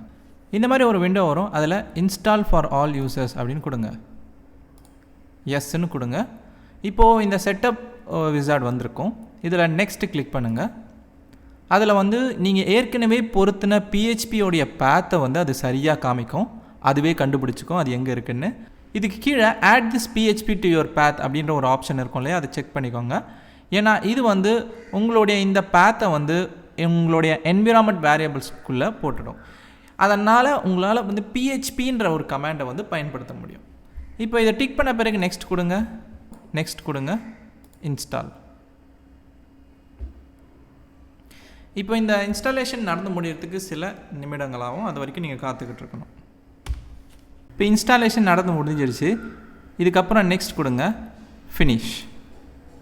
இப்போது உங்களுடைய கமாண்ட் ப்ராம்ப்ட் அப்படின்ற ஒரு ப்ரோக்ராம் ஓப்பன் பண்ணணும். அது எல்லா விண்டோஸ்லேயும் இருக்கும். ஆக கமாண்ட் ப்ராம்ப்ட் அப்படின்னு சொல்லிவிட்டு விண்டோஸ் சர்ச்சில் தேர்ந்தீங்கன்னா உங்களுக்கு இந்த ப்ரோக்ராம் கிடைக்கும். இதை ஸ்டார்ட் பண்ணிங்கன்னா இந்த மாதிரி ஒரு விண்டோ வரும். இதில் நீங்கள் கமாண்ட் மூலமாக சில விஷயங்களை செய்ய போகிறீங்க. முதல்ல வந்து கம்போசர் அப்படின்ற ஒரு கமாண்ட், அதுக்கப்புறம் ஸ்பேஸ் விட்டு -v அப்படின்ற இந்த ஒரு ஆப்ஷன். இதை என்டர் பண்ணிங்கன்னா உங்களுக்கு இந்த மாதிரி சில டெக்ஸ்ட் வரும், கம்போசர் அப்படின்னு சொல்லி அதோடைய வேர்ஷன்லாம் காமிக்கும். ஆக இது வேலை செய்தனாலே உங்களுடைய கம்போசர் வெற்றிகரமாக பொருத்தப்பட்டுடுச்சுன்னு தான் அர்த்தம். அடுத்தது நீங்கள் இன்னொரு ஒரு கமாண்டையும் சோதித்து பார்க்கணும். PHP ஸ்பேஸ் விட்டு -v அப்படின்னு கொடுங்க. இப்போ பார்த்தீங்கன்னா உங்களுடைய PHP அப்படின்ற கமாண்டுக்கான அவுட்புட் கிடைக்கும். அதாவது PHPயோடைய வேர்ஷன் மற்றும் அந்த சாஃப்ட்வேர் பார்த்தீங்கன்னா சில கூடுதல் தகவல். ஆக உங்களுக்கு இந்த 2 கமாண்டும் வேலை செய்யுதுன்னா உங்களுடைய கம்ப்யூட்டர் இப்போ லாராவெல்லில் பயன்படுத்துறதுக்கு தயாராகிடுச்சு அப்படின்னு அர்த்தம். இப்போ இந்த கமாண்ட் ப்ராம்ப்டை க்ளோஸ் பண்ணிடலாம். நீங்கள் வேலை செய்கிறதுக்கான ஒரு ப்ராஜெக்ட் ஃபோல்டரை தேர்ந்தெடுத்துக்கோங்க. இதுதான் நான் தேர்ந்தெடுத்துருக்கிற பேத். இந்த பேத்தை வந்து கமாண்ட் ப்ராம்ப்டில் ஓப்பன் பண்ணணும். அதை நீங்கள் எளிமையாக எப்படி செய்யலாம் அப்படின்னு கேட்டிங்கன்னா, இந்த அட்ரஸ் பாரில் CMD அப்படின்னு டைப் பண்ணிங்கன்னா உங்களுக்கு கமாண்ட் ப்ராம்ப்ட் ஆனது ஓப்பன் ஆகிடும். அதோடைய பேத் வந்து நீங்கள் தேர்ந்தெடுத்த இந்த ஃபோல்டருக்கு இருக்கும்.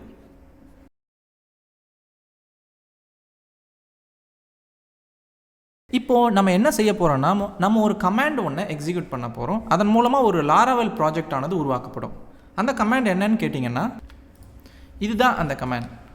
ஆக composer create -project laravel/laravel student reg.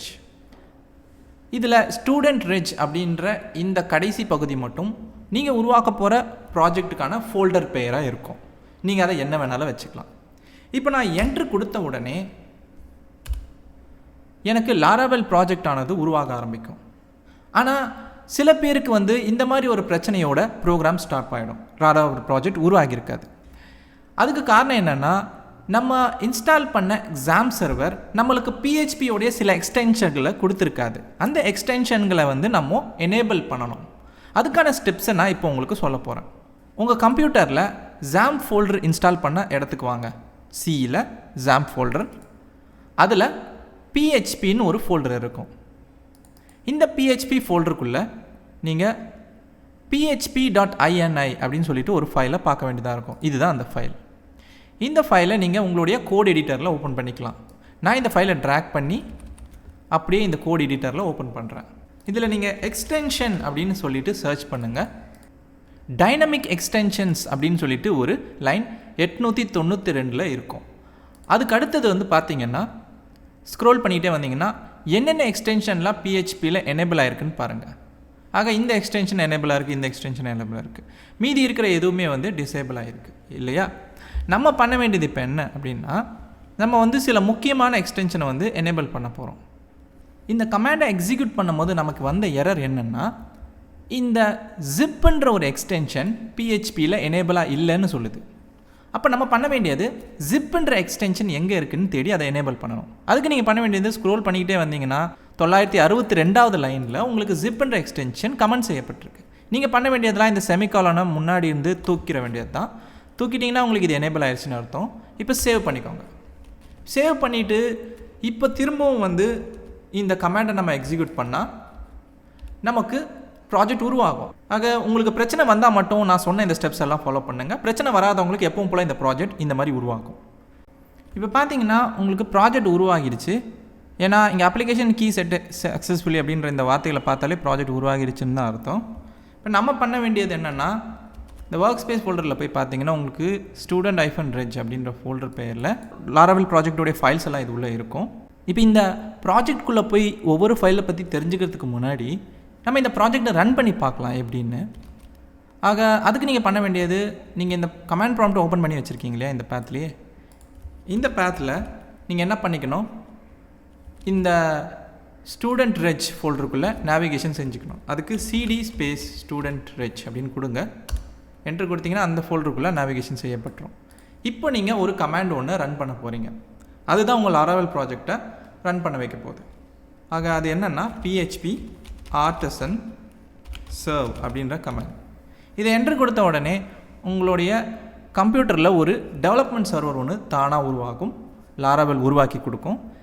அது ஒரு குறிப்பிட்ட அட்ரஸுக்கு தான் வந்து ரன் ஆகிட்டு இருக்கும். இதுதான் அந்த அட்ரஸ் 127.0.0.1 போர்ட் வந்து 8000 இருக்கும்.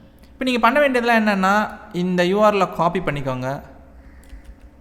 அப்படியே வந்து ப்ரௌசரில் வந்து இந்த யூஆரில் வந்து என்ட்ரு பண்ணுங்கள். பண்ணிங்கன்னா உங்களுக்கு லாராவெல்லுடைய வெல்கம் ஸ்க்ரீன் தெரியும். ஆக உங்கள் ப்ராஜெக்ட் வந்து ரன் ஆகிக்கிட்டு இருக்குன்றதுக்கு இதுதான் ப்ரூஃப். இந்த வெல்கம் ஸ்க்ரீன் உங்களுக்கு எந்த ஒரு லாராவெல்லுடைய புது அப்ளிகேஷன்லேயும் இருக்கும், ஏற்கனவே உள்ளே வச்சுருப்பாங்க. இப்போ இது எப்படி ரன் ஆகுது அப்படின்னு பார்த்தீங்கன்னா, நான் ஏற்கனவே சொன்ன மாதிரி ஒரு டெவலப்மெண்ட் சர்வர் ரன் ஆகிட்டு இருக்கு. அது எப்படி ரன் ஆகுதுன்னா, நம்ம எக்ஸிக்யூட் பண்ண இந்த கமாண்ட் மூலமாக தான் அது ரன் ஆகிட்டு இருக்கு. ஆக இப்போ இந்த டெவலப்மெண்ட் சர்வர் இருக்கிற வரைக்கும் உங்களால் இந்த பேஜை பார்க்க முடியும். நீங்கள் ரிஃப்ரெஷ் பண்ணாலும் தெரியும். நீங்கள் டெவலப்மெண்ட் சர்வரை ஸ்டாப் பண்ணிட்டீங்கன்னா உங்களால் அந்த பேஜை பார்க்க முடியாது. எப்படி ஸ்டாப் பண்ணுறது அப்படின்னு பார்த்தீங்கன்னா, Ctrl+C அப்படின்னு சொல்லிட்டு இந்த கீயை ப்ரெஸ் பண்ணிங்கன்னா உங்களுக்கு டெவலப்மெண்ட் சர்வர் இங்கே ஸ்டாப் ஆகிடுது. இப்போ போய்ட்டு வந்து ரிஃப்ரெஷ் பண்ணிங்கன்னா உங்களுக்கு இந்த பேஜ் வராது. அதுக்கு பதிலாக இந்த சைட் கான்ட் பி ரீச் அப்படின்ற எரர் பேஜ் தான் உங்களுக்கு தெரியும். ஆக நீங்கள் திரும்பவும் வந்து டெவலப்மெண்ட் சர்வரை ரன் பண்ணுறதுக்கு மறுபடியும் இதே கமாண்டை எக்ஸிக்யூட் பண்ணாலே போதும், php artisan serve. இப்போ மறுபடியும் சர்வர் ரன் ஆகும். இப்போ ரிஃப்ரெஷ் பண்ணிங்கன்னா திரும்ப அந்த ஸ்க்ரீன் வந்துடும். ஆக இப்போ உங்களுக்கு ஒரு லாராவெல் ப்ராஜெக்ட் உருவாக்குறது எப்படி, அதில் வந்து ஒரு டெவலப்மெண்ட் சர்வரை எப்படி ரன் பண்ணுறதுங்கிறது தெரிஞ்சிருக்கும்னு நினைக்கிறேன். ஆனால் இதுக்காக நீங்கள் கமாண்ட் ப்ராம்ப்டில் தான் இந்த கமாண்டெல்லாம் போட்டு ரன் பண்ணணும்னு அவசியம் இல்லை. நீங்கள் உங்களுடைய கோட் எடிட்டர்லேயும் இதை பண்ண முடியும். இப்போ அதுக்கு என்ன பண்ண போகிறேன்னா, நீங்கள் ஏற்கனவே விஷுவல் ஸ்டுடியோ கோடை ஓப்பன் பண்ணியிருந்தீங்கன்னா அதை க்ளோஸ் பண்ணிவிட்டு திரும்பவும் இந்த விஷுவல் ஸ்டுடியோ கோடை ஓப்பன் பண்ணுங்கள். ஏன்னா அப்போ தான் உங்களுக்கு PHP கமாண்ட் வேலை செய்யும். இப்போ பார்த்தீங்கன்னா உங்களுக்கு விஷுவல் ஸ்டுடியோவுடைய ஒரு புது விண்டோ வந்திருக்கும். இதில் ஃபைலில் ஓப்பன் ஃபோல்டர் கொடுங்க. இதில் எங்கே நீங்கள் உங்களுடைய ப்ராஜெக்டை உருவாக்குனீங்களோ, அந்த லாராவெல் ப்ராஜெக்ட் எங்கே உருவாக்குனீங்களோ அந்த ஃபோல்டருக்கு போய் அந்த ஃபோல்டரை ஓப்பன் பண்ணி செலக்ட் ஃபோல்டர் கொடுங்க. இப்போ அந்த ப்ராஜெக்ட் ஃபோல்டர் இங்கே ஓப்பன் ஆகிருக்கும் உங்களுக்கு. இப்போ நம்ம இந்த ப்ராஜெக்டை இந்த எடிட்டருக்குள்ளேருந்து ரன் பண்ண போகிறோம். அதுக்கு நீங்கள் பண்ண வேண்டியது Ctrl+backtick கீயை ப்ரெஸ் பண்ணிங்கன்னா உங்களுக்கு இந்த மாதிரி டெர்மினல் ஓப்பன் ஆகும். அதில் நீங்கள் php artisan serve அப்படின்ற இந்த கமாண்டை வந்து கொடுத்து ரன் பண்ணிங்கன்னா உங்களுக்கு இங்கேயே வந்து உங்களுடைய ப்ராஜெக்ட் ரன் ஆகும். ஆக உங்களுடைய ப்ராஜெக்ட் பேஜ் இப்போது எப்பவும் போல் வேலை செய்யுது இல்லையா. இந்த டெர்மினல் ஒன்றுத்தில் வந்து இந்த ப்ராஜெக்ட் வந்து ரன் ஆகிட்டு இருக்கும். ஒரு டெர்மினலில் நம்ம வேறு சில கமெண்ட்ஸ் எல்லாம் எக்ஸிக்யூட் பண்ணணும்.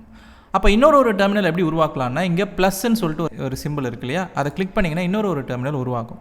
முதல் டெர்மினலில் உங்களுடைய டெவலப்மெண்ட் சர்வர் ரன் ஆகும். ரெண்டாவது டெர்மினலில் உங்களுக்கு தேவையான கமெண்ட்ஸை நீங்கள் எக்ஸிக்யூட் பண்ணிக்கலாம். இதுதான் இந்த கோட் எடிட்டருக்குள்ளே நம்ம ப்ராஜெக்டை ஓப்பன் பண்ணி வேலை செய்யறதுக்கான ஒரு பலன்.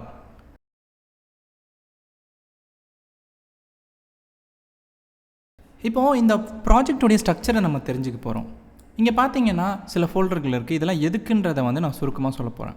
முதல்ல வந்து இந்த ஆப் ஃபோல்டர் வந்து முக்கியமான ஒரு ஃபோல்டர். ஏன்னா இதுக்குள்ளே தான் நம்ம இந்த ப்ராஜெக்ட்டுக்காக எழுத போகிற ஃபங்க்ஷன் கோடெல்லாம் வந்து சேரப்போகுது. அந்த ஃபங்க்ஷன் கோடெல்லாம் கண்ட்ரோலர்ஸ்ன்ற பெயரில் தான் நம்ம எழுதுவோம். அதோட இந்த ஃபோல்டருக்குள்ளே தான் மாடல்ஸ்னு ஒரு ஃபோல்டர் இருக்குது. அதுக்குள்ளே டேட்டாபேஸ் சம்மந்தப்பட்ட ஃபைல்ஸ்களை நம்ம வச்சுருப்போம். அதனால் இது ரொம்பவே முக்கியமான ஒரு ஃபோல்டர். அடுத்து பூட்ஸ்ட்ராப்ன்றது இந்த ஃபோல்டர் வந்து கேட்ச் சம்மந்தப்பட்ட ஃபைல்ஸ் எல்லாத்தையும் உள்ளே வச்சுருக்கோம். இதனால் உங்களுடைய அப்ளிகேஷன் பர்ஃபார்மன்ஸ் எல்லாம் ஃபாஸ்ட்டாக இருக்கும். அது மட்டும் இல்லாமல் இந்த லாரவல் அப்ளிகேஷனுக்கு தேவையான முக்கியமான சில ஃபைல்ஸை இந்த ஒரு ஃபைல் தான் வச்சுருக்கோம். அப்புறம் கான்ஃபிக் ஃபோல்டர் பேர்லேயே உங்களுக்கு தெரிஞ்சிருக்கும். கான்ஃபிகரேஷன் சம்மந்தப்பட்ட ஃபைல்ஸை வச்சுருக்கோம். ஆக இங்கே லாரவல் பொறுத்த வரைக்கும் ஒவ்வொரு சர்வீஸுக்கும் ஒரு கான்ஃபிகரேஷன் ஃபைல் இருக்குது. இப்போ உதாரணத்துக்கு டேட்டாபேஸுக்கு இந்த ஃபைல். அடுத்து டேட்டாபேஸ் ஃபோல்டர் வந்து பேர்லேயே உங்களுக்கு தெரிஞ்சிருக்கும். டேட்டாபேஸ் சம்மந்தப்பட்ட ஃபைல்ஸ் வச்சுருக்கும். அதிலே முக்கியமாக இந்த மைக்ரேஷன்ஸ் ஃபைல், இந்த மைக்ரேஷன் ஃபோல்டர் ரொம்பவே முக்கியமானது. இதில் ஏற்கனவே சில ஃபைல்ஸ் இருக்கும். ஒரு ஃபைலும் ஒரு டேபிளுக்காக உருவாக்கப்பட்டிருக்கு. அந்த ஒவ்வொரு ஃபைல்லையும் பார்த்தீங்கன்னா ஒரு டேபிள் ஸ்ட்ரக்சர் எப்படி இருக்கணுன்றதை முடிவு செய்யப்பட்டிருக்கும். இப்போ உதாரணத்துக்கு இந்த டேபிளில் ஐடி இருக்கும், நேம்ன்ற ஒரு காலம் இருக்கும், இமெயில்ன்ற ஒரு காலம் இருக்கும். இந்த மாதிரி ஒரு டேபிளுக்குள்ளே என்ன மாதிரியான ஸ்ட்ரக்சர் இருக்குன்றதை முடிவு பண்ணுறது தான் இந்த மைக்ரேஷன் ஃபைலுடைய வேலை.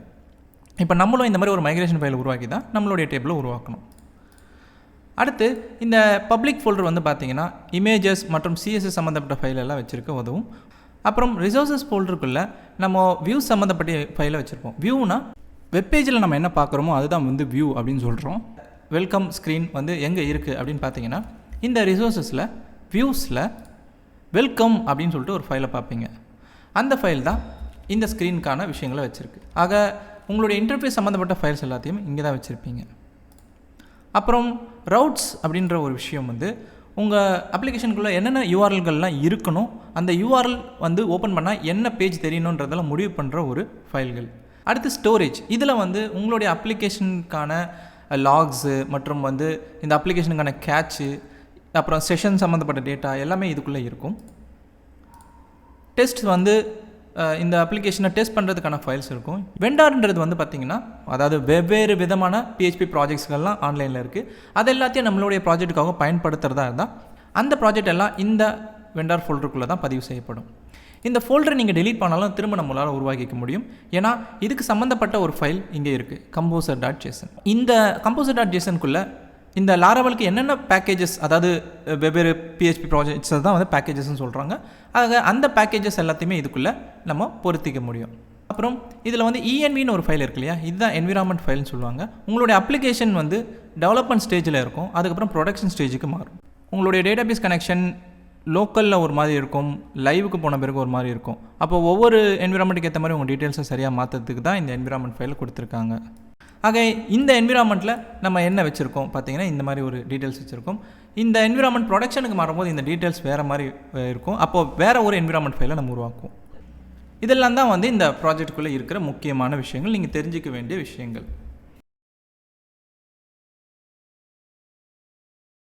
இப்போ நம்ம ப்ராஜெக்டுக்குள்ளே நம்ம ஒரு URL உருவாக்க போகிறோம். இப்போ உதாரணத்துக்கு இந்த URL வந்து பார்த்திங்கன்னா பேஸ் URLன்னு சொல்லப்படுது. இந்த பேஸ் URLல் வெறும் ஹோம் பேஜோ இல்லை இந்த மாதிரி ஒரு வெல்கம் ஸ்க்ரீனோ தான் காட்டுவாங்க. ஆனால் இதுக்கடுத்து ஸ்லாஷ் கொடுத்து ஏதாவது ஒரு URL வரும் இல்லையா, அந்த URLக்கு என்ன காட்டணும் அப்படிங்கிறத நான் உங்களுக்கு இப்போ சொல்லிக் கொடுக்க போகிறேன். ஆக இப்போ நீங்கள் ஒரு அப்ளிகேஷனுக்குள்ளே ஒரு URL உருவாக்குறது தான் வந்து ரவுட் அப்படின்னு சொல்கிறாங்க. ரவுட்டுங்கிறது வந்து உங்கள் அப்ளிகேஷனுக்குள்ளே நீங்கள் ஏற்படுத்தக்கூடிய ஒரு URL வழி. இந்த வழியின் மூலமாக தான் ஒரு ரெக்வஸ்ட் போய் உங்களுக்கு தேவையான ரெஸ்பான்ஸ் என்னவோ அதை கொண்டு வரும். ஆக மொத்தத்தில் ஒரு ரிக்வஸ்ட் போனோன்னா ஒரு ரவுட் கண்டிப்பாக முடிவு செய்யப்பட்டிருக்கணும். கிட்டத்தட்ட ஒரு பஸ் போகிறதுக்கு ஒரு ரோடு இருக்கிற மாதிரி தான் இந்த ரெக்வஸ்ட் போகிறதுக்கு ஒரு ரவுட் இருந்தாகணும். ஒரு ரவுட் எங்கே முடிவு செய்யப்படும்னா ரவுட்ஸ் ஃபோல்டருக்குள்ளே இருக்கிற web.phpக்குள்ளே தான். இப்போ உதாரணத்துக்கு நீங்கள் வெறும் ஸ்லாஷ்னு ஒரு ரவுட்டை உருவாக்குனீங்கன்னா அந்த ரவுட்டில் வரக்கூடிய ரெக்வஸ்ட்டை நீங்கள் ஏதாவது ஒரு இடத்துக்கு அனுப்பலாம். ஒன்று அந்த இடத்துலையே ஒரு கால்பேக் ஃபங்க்ஷனில் நீங்கள் அதுக்கான ரெஸ்பான்ஸ் அனுப்பலாம், அல்லது ஒரு கண்ட்ரோலர் ஒன்று உருவாக்கி அதுக்குள்ளே ஒரு மெத்தட் ஒன்று போட்டு அந்த மெத்தடையும் இந்த ரவுட்டையும் கனெக்ட் பண்ணலாம். இப்போது வெறும் ஸ்லாஷ்னு கொடுத்துருக்கிறதால நீங்கள் பேஸ் யூஆர்எல்னு சொல்லப்படுற இந்த யூஆரில் ஓப்பன் பண்ணாலே இந்த ரவுட் வேலை செய்யும். ப்ரௌசரில் இந்த யூஆரில் ஓப்பன் பண்ண உடனே ஒரு நெட்வொர்க் ரிக்வஸ்ட்டை ப்ரௌசர் அனுப்பும். அந்த ரெக்வஸ்ட்டை தான் ரவுட் எதிர்பார்த்துக்கிட்டு இருக்கும். வந்த உடனே அதை கண்ட்ரோலரில் எந்த மெத்தடுக்கு அனுப்பணுமோ அதை அனுப்பிடும். என்ன ரெஸ்பான்ஸோ அதை கொண்டு வரும். இதே மாதிரி இன்னொரு ரவுட் நீங்கள் உருவாக்கலாம், ஆட் ஸ்டூடெண்ட்டுன்னு சொல்லிட்டு. இப்போ இது வந்து பார்த்திங்கன்னா இதுவும் கிட்டத்தட்ட ஒரு கண்ட்ரோலரில் ஒரு மெத்தடுக்கு கனெக்ட் செய்யப்பட்டிருக்கலாம். இப்போது இதுக்கான ஒரு ரெக்வஸ்ட் எப்படி அனுப்பணும்னா நீங்கள் உங்களுடைய பேஸ் யூஆர்எலுக்கு அப்புறம் ஆட் ஸ்டூடெண்ட் அப்படின்னு சொல்லிட்டு யூஆர்எல் பகுதியை கொடுத்து ரெக்வஸ்ட்டை அனுப்பணும். இப்படி தான் ஒவ்வொரு ரவுட்டும் முடிவு செய்யப்படும். சரி, இப்போ இதை ப்ராக்டிக்கலாக எப்படி கற்றுக்கிறதுங்கிறத நான் உங்களுக்கு சொல்லித்தரேன். இந்த ரவுட்ஸில் வந்து வெப்ன்றது தான் நம்மளுடைய அந்த யூஆர்எல் பதிவு பண்ணுறதுக்கான ஒரு முக்கியமான ஃபைல். இதில் வெறும் ஸ்லாஷ் கொடுத்து ஒரு ரவுட் ஒன்று முடிவு பண்ணியிருக்கிறாங்க. இந்த ரவுட் எதுக்கு அப்படின்னு பார்த்தீங்கன்னா நம்மளுடைய வெல்கம் பேஜை காமிக்கிறதுக்கு. இப்போ இந்த ஸ்லாஷ்ன்றது எதை குறிக்குதுன்னா இந்த பேஸ் யூஆர்எலை குறிக்குது. ஆக இந்த பேஸ் யூஆர்எலுக்கு அர்த்தம் இந்த ஸ்லாஷ். எப்போல்லாம் இந்த யூஆரில் ஓப்பன் பண்ணுறோமோ அப்போல்லாம் இந்த ரவுட் வந்து வேலை செய்யும். ஏன்னா இந்த யூஆரில் தான் வந்து அது கவனிச்சிக்கிட்டு இருக்கு. அப்போது என்ன பண்ணணும் அப்படிங்கிறத இந்த ஃபங்க்ஷனில் கொடுத்து வச்சுருப்பாங்க. இந்த ஃபங்க்ஷனில் என்ன பண்ணணும்னு சொல்லியிருக்காங்கன்னா ஒரு வியூவை ரிட்டர்ன் பண்ண சொல்லியிருக்கிறாங்க. இந்த வியூன்ற ஃபங்க்ஷன் இந்த ரிசோர்ஸஸ்குள்ளே வியூஸ்குள்ளே இருக்கிற welcome.blade.phpன்ற இந்த ஃபைலை வந்து ரிட்டர்ன் பண்ணுது. ஆக இங்கே blade.php அப்படின்ற எக்ஸ்டென்ஷனை வந்து கொடுக்கணுன்ற அவசியம் இல்லை. வெறும் அந்த ஃபைலுடைய பெயரை மட்டும் கொடுத்தா போதும். எக்ஸ்டென்ஷனை கொடுக்க வேண்டிய அவசியம் கிடையாது. இப்போது இந்த மாதிரி கொடுக்கறதால இந்த வெல்கம் பேஜ் வந்து தெரிஞ்சு இந்த மாதிரி வருது. இப்போ ஒருவேளை இந்த இடத்துல நம்ம கோடை வந்து சேஞ்ச் பண்ணலாம். நான் இந்த லைனை வந்து கமெண்ட் பண்ணிடுறேன். கமெண்ட் பண்ணிவிட்டு இந்த இடத்துல வந்து ரிட்டன் ஹலோ அப்படின்னு கொடுக்குறேன் இந்த வார்த்தையை. இப்போது நம்ம போய் இந்த பேஜை ரிஃப்ரெஷ் பண்ணால் இங்கே பாருங்கள் ஹலோன்ற ஒரு டெக்ஸ்ட் தான் தெரியும். ஆக ஏன்னா இந்த இடத்துல வந்து ஒரு டெக்ஸ்ட் மட்டும் தான் ரிட்டர்ன் செய்யப்பட்டிருக்கு. இதுவே இந்த இடத்துல நம்ம வந்து ஏதாவது ஒரு வியூவை ரிட்டர்ன் பண்ணணும்னு நினைக்கிறோம், அதாவது ஏதாவது ஒரு வெப்பேஜுக்கான ஃபைலை வந்து ரிட்டர்ன் பண்ணணும்னு நினைக்கிறோன்னா அந்த வெப்பேஜுக்கான ஃபைலை வந்து நம்ம ரிட்டர்ன் பண்ணலாம். இப்போ ஹலோன்ற பெயரில் ஒரு வியூ ஃபைலை நான் ரிட்டர்ன் பண்ணுறேன், அதுதான் இங்கே குறிப்பிடப்பட்டிருக்கு. நான் இங்கே வந்து ரிட்டர்ன் பண்ணுறேன். அப்போ என்ன நடக்குதுன்னு பாருங்கள். இந்த மாதிரி சூழ்நிலையில் நீங்கள் எரரை சந்திப்பீங்க. ஏன்னா இங்கே ஹலோன்ற ஒரு வியூவே இல்லை, ஆனால் நீங்கள் ரிட்டர்ன் பண்ண முயற்சி பண்ணியிருக்கீங்க அப்படின்றது தான் இந்த இடத்துல அது வந்து எரராக காட்டுது. இந்த எரர் எங்கேருந்து வருது அப்படிங்கிறதையும் நீங்கள் தெரிஞ்சுக்க முடியும். ஆக லாராவெல்ல பார்த்தீங்கன்னா இந்த மாதிரி எரர் வரும்போது அதை ஹேண்டில் பண்ணுறதுக்கு உங்களுக்கு சரியான வழியும் கொடுக்குறதால நீங்கள் சுலபமாக அந்த எரர் எங்கேருந்து வருதுன்றதை கண்டுபிடிச்சி சால்வ் பண்ணிட முடியும். இப்போ நம்மளை பொறுத்த வரைக்கும் இந்த எரர் என்னென்னா ஹலோன்ற ஒரு வியூவே இல்லை, அதனால தான் இந்த எரர். நம்ம என்ன பண்ணலான்னா இந்த வியூஸ் ஃபோல்டருக்குள்ள ஹலோ அப்படின்ற பெயரில் ஒரு வியூ ஃபைலை உருவாக்க போகிறோம். லாராவெல்லோடைய வியூ ஃபைல் பொறுத்த வரைக்கும் எல்லாமே பிளேட் டெம்ப்ளேட் இன்ஜின்களை பயன்படுத்துது. இதை ஏற்கனவே நான் உங்களுக்கு சொல்லியிருக்கேன். அதனால் எப்போவுமே உங்களுடைய வியூ ஃபைலோடைய எக்ஸ்டென்ஷன் எப்படி இருக்கணும்னா .blade.php அப்படின்னு இருக்கணும். ஆக இப்போ இதுக்குள்ளே வந்து நீங்கள் ஏதாவது HTML கூட போடலாம். இப்போ நான் இந்த இடத்துல வந்து ஒரு ஹெட்டிங் கொடுக்குறேன். அந்த ஹெட்டிங்கில் ஹலோ JVL கோட் அப்படின்னு சொல்லிட்டு ஒரு ஹெட்டிங்கை காமிக்கிறேன். இப்போ இந்த ஃபைல் வந்து இருக்கிறதால கண்டிப்பாக இந்த ரவுட் வேலை செய்யும். இப்போ போய் நீங்கள் ரிஃப்ரெஷ் பண்ணிங்கன்னா உங்களுக்கு பாருங்கள் ஹலோ JVL கோடுன்ற இந்த ஹெட்டிங் தெரியுது. ஆக இப்போ உங்களுக்கு புரிஞ்சிருக்கும் இந்த ரவுட்டுங்கிறது எப்படி வேலை செய்யுதுங்கிறது.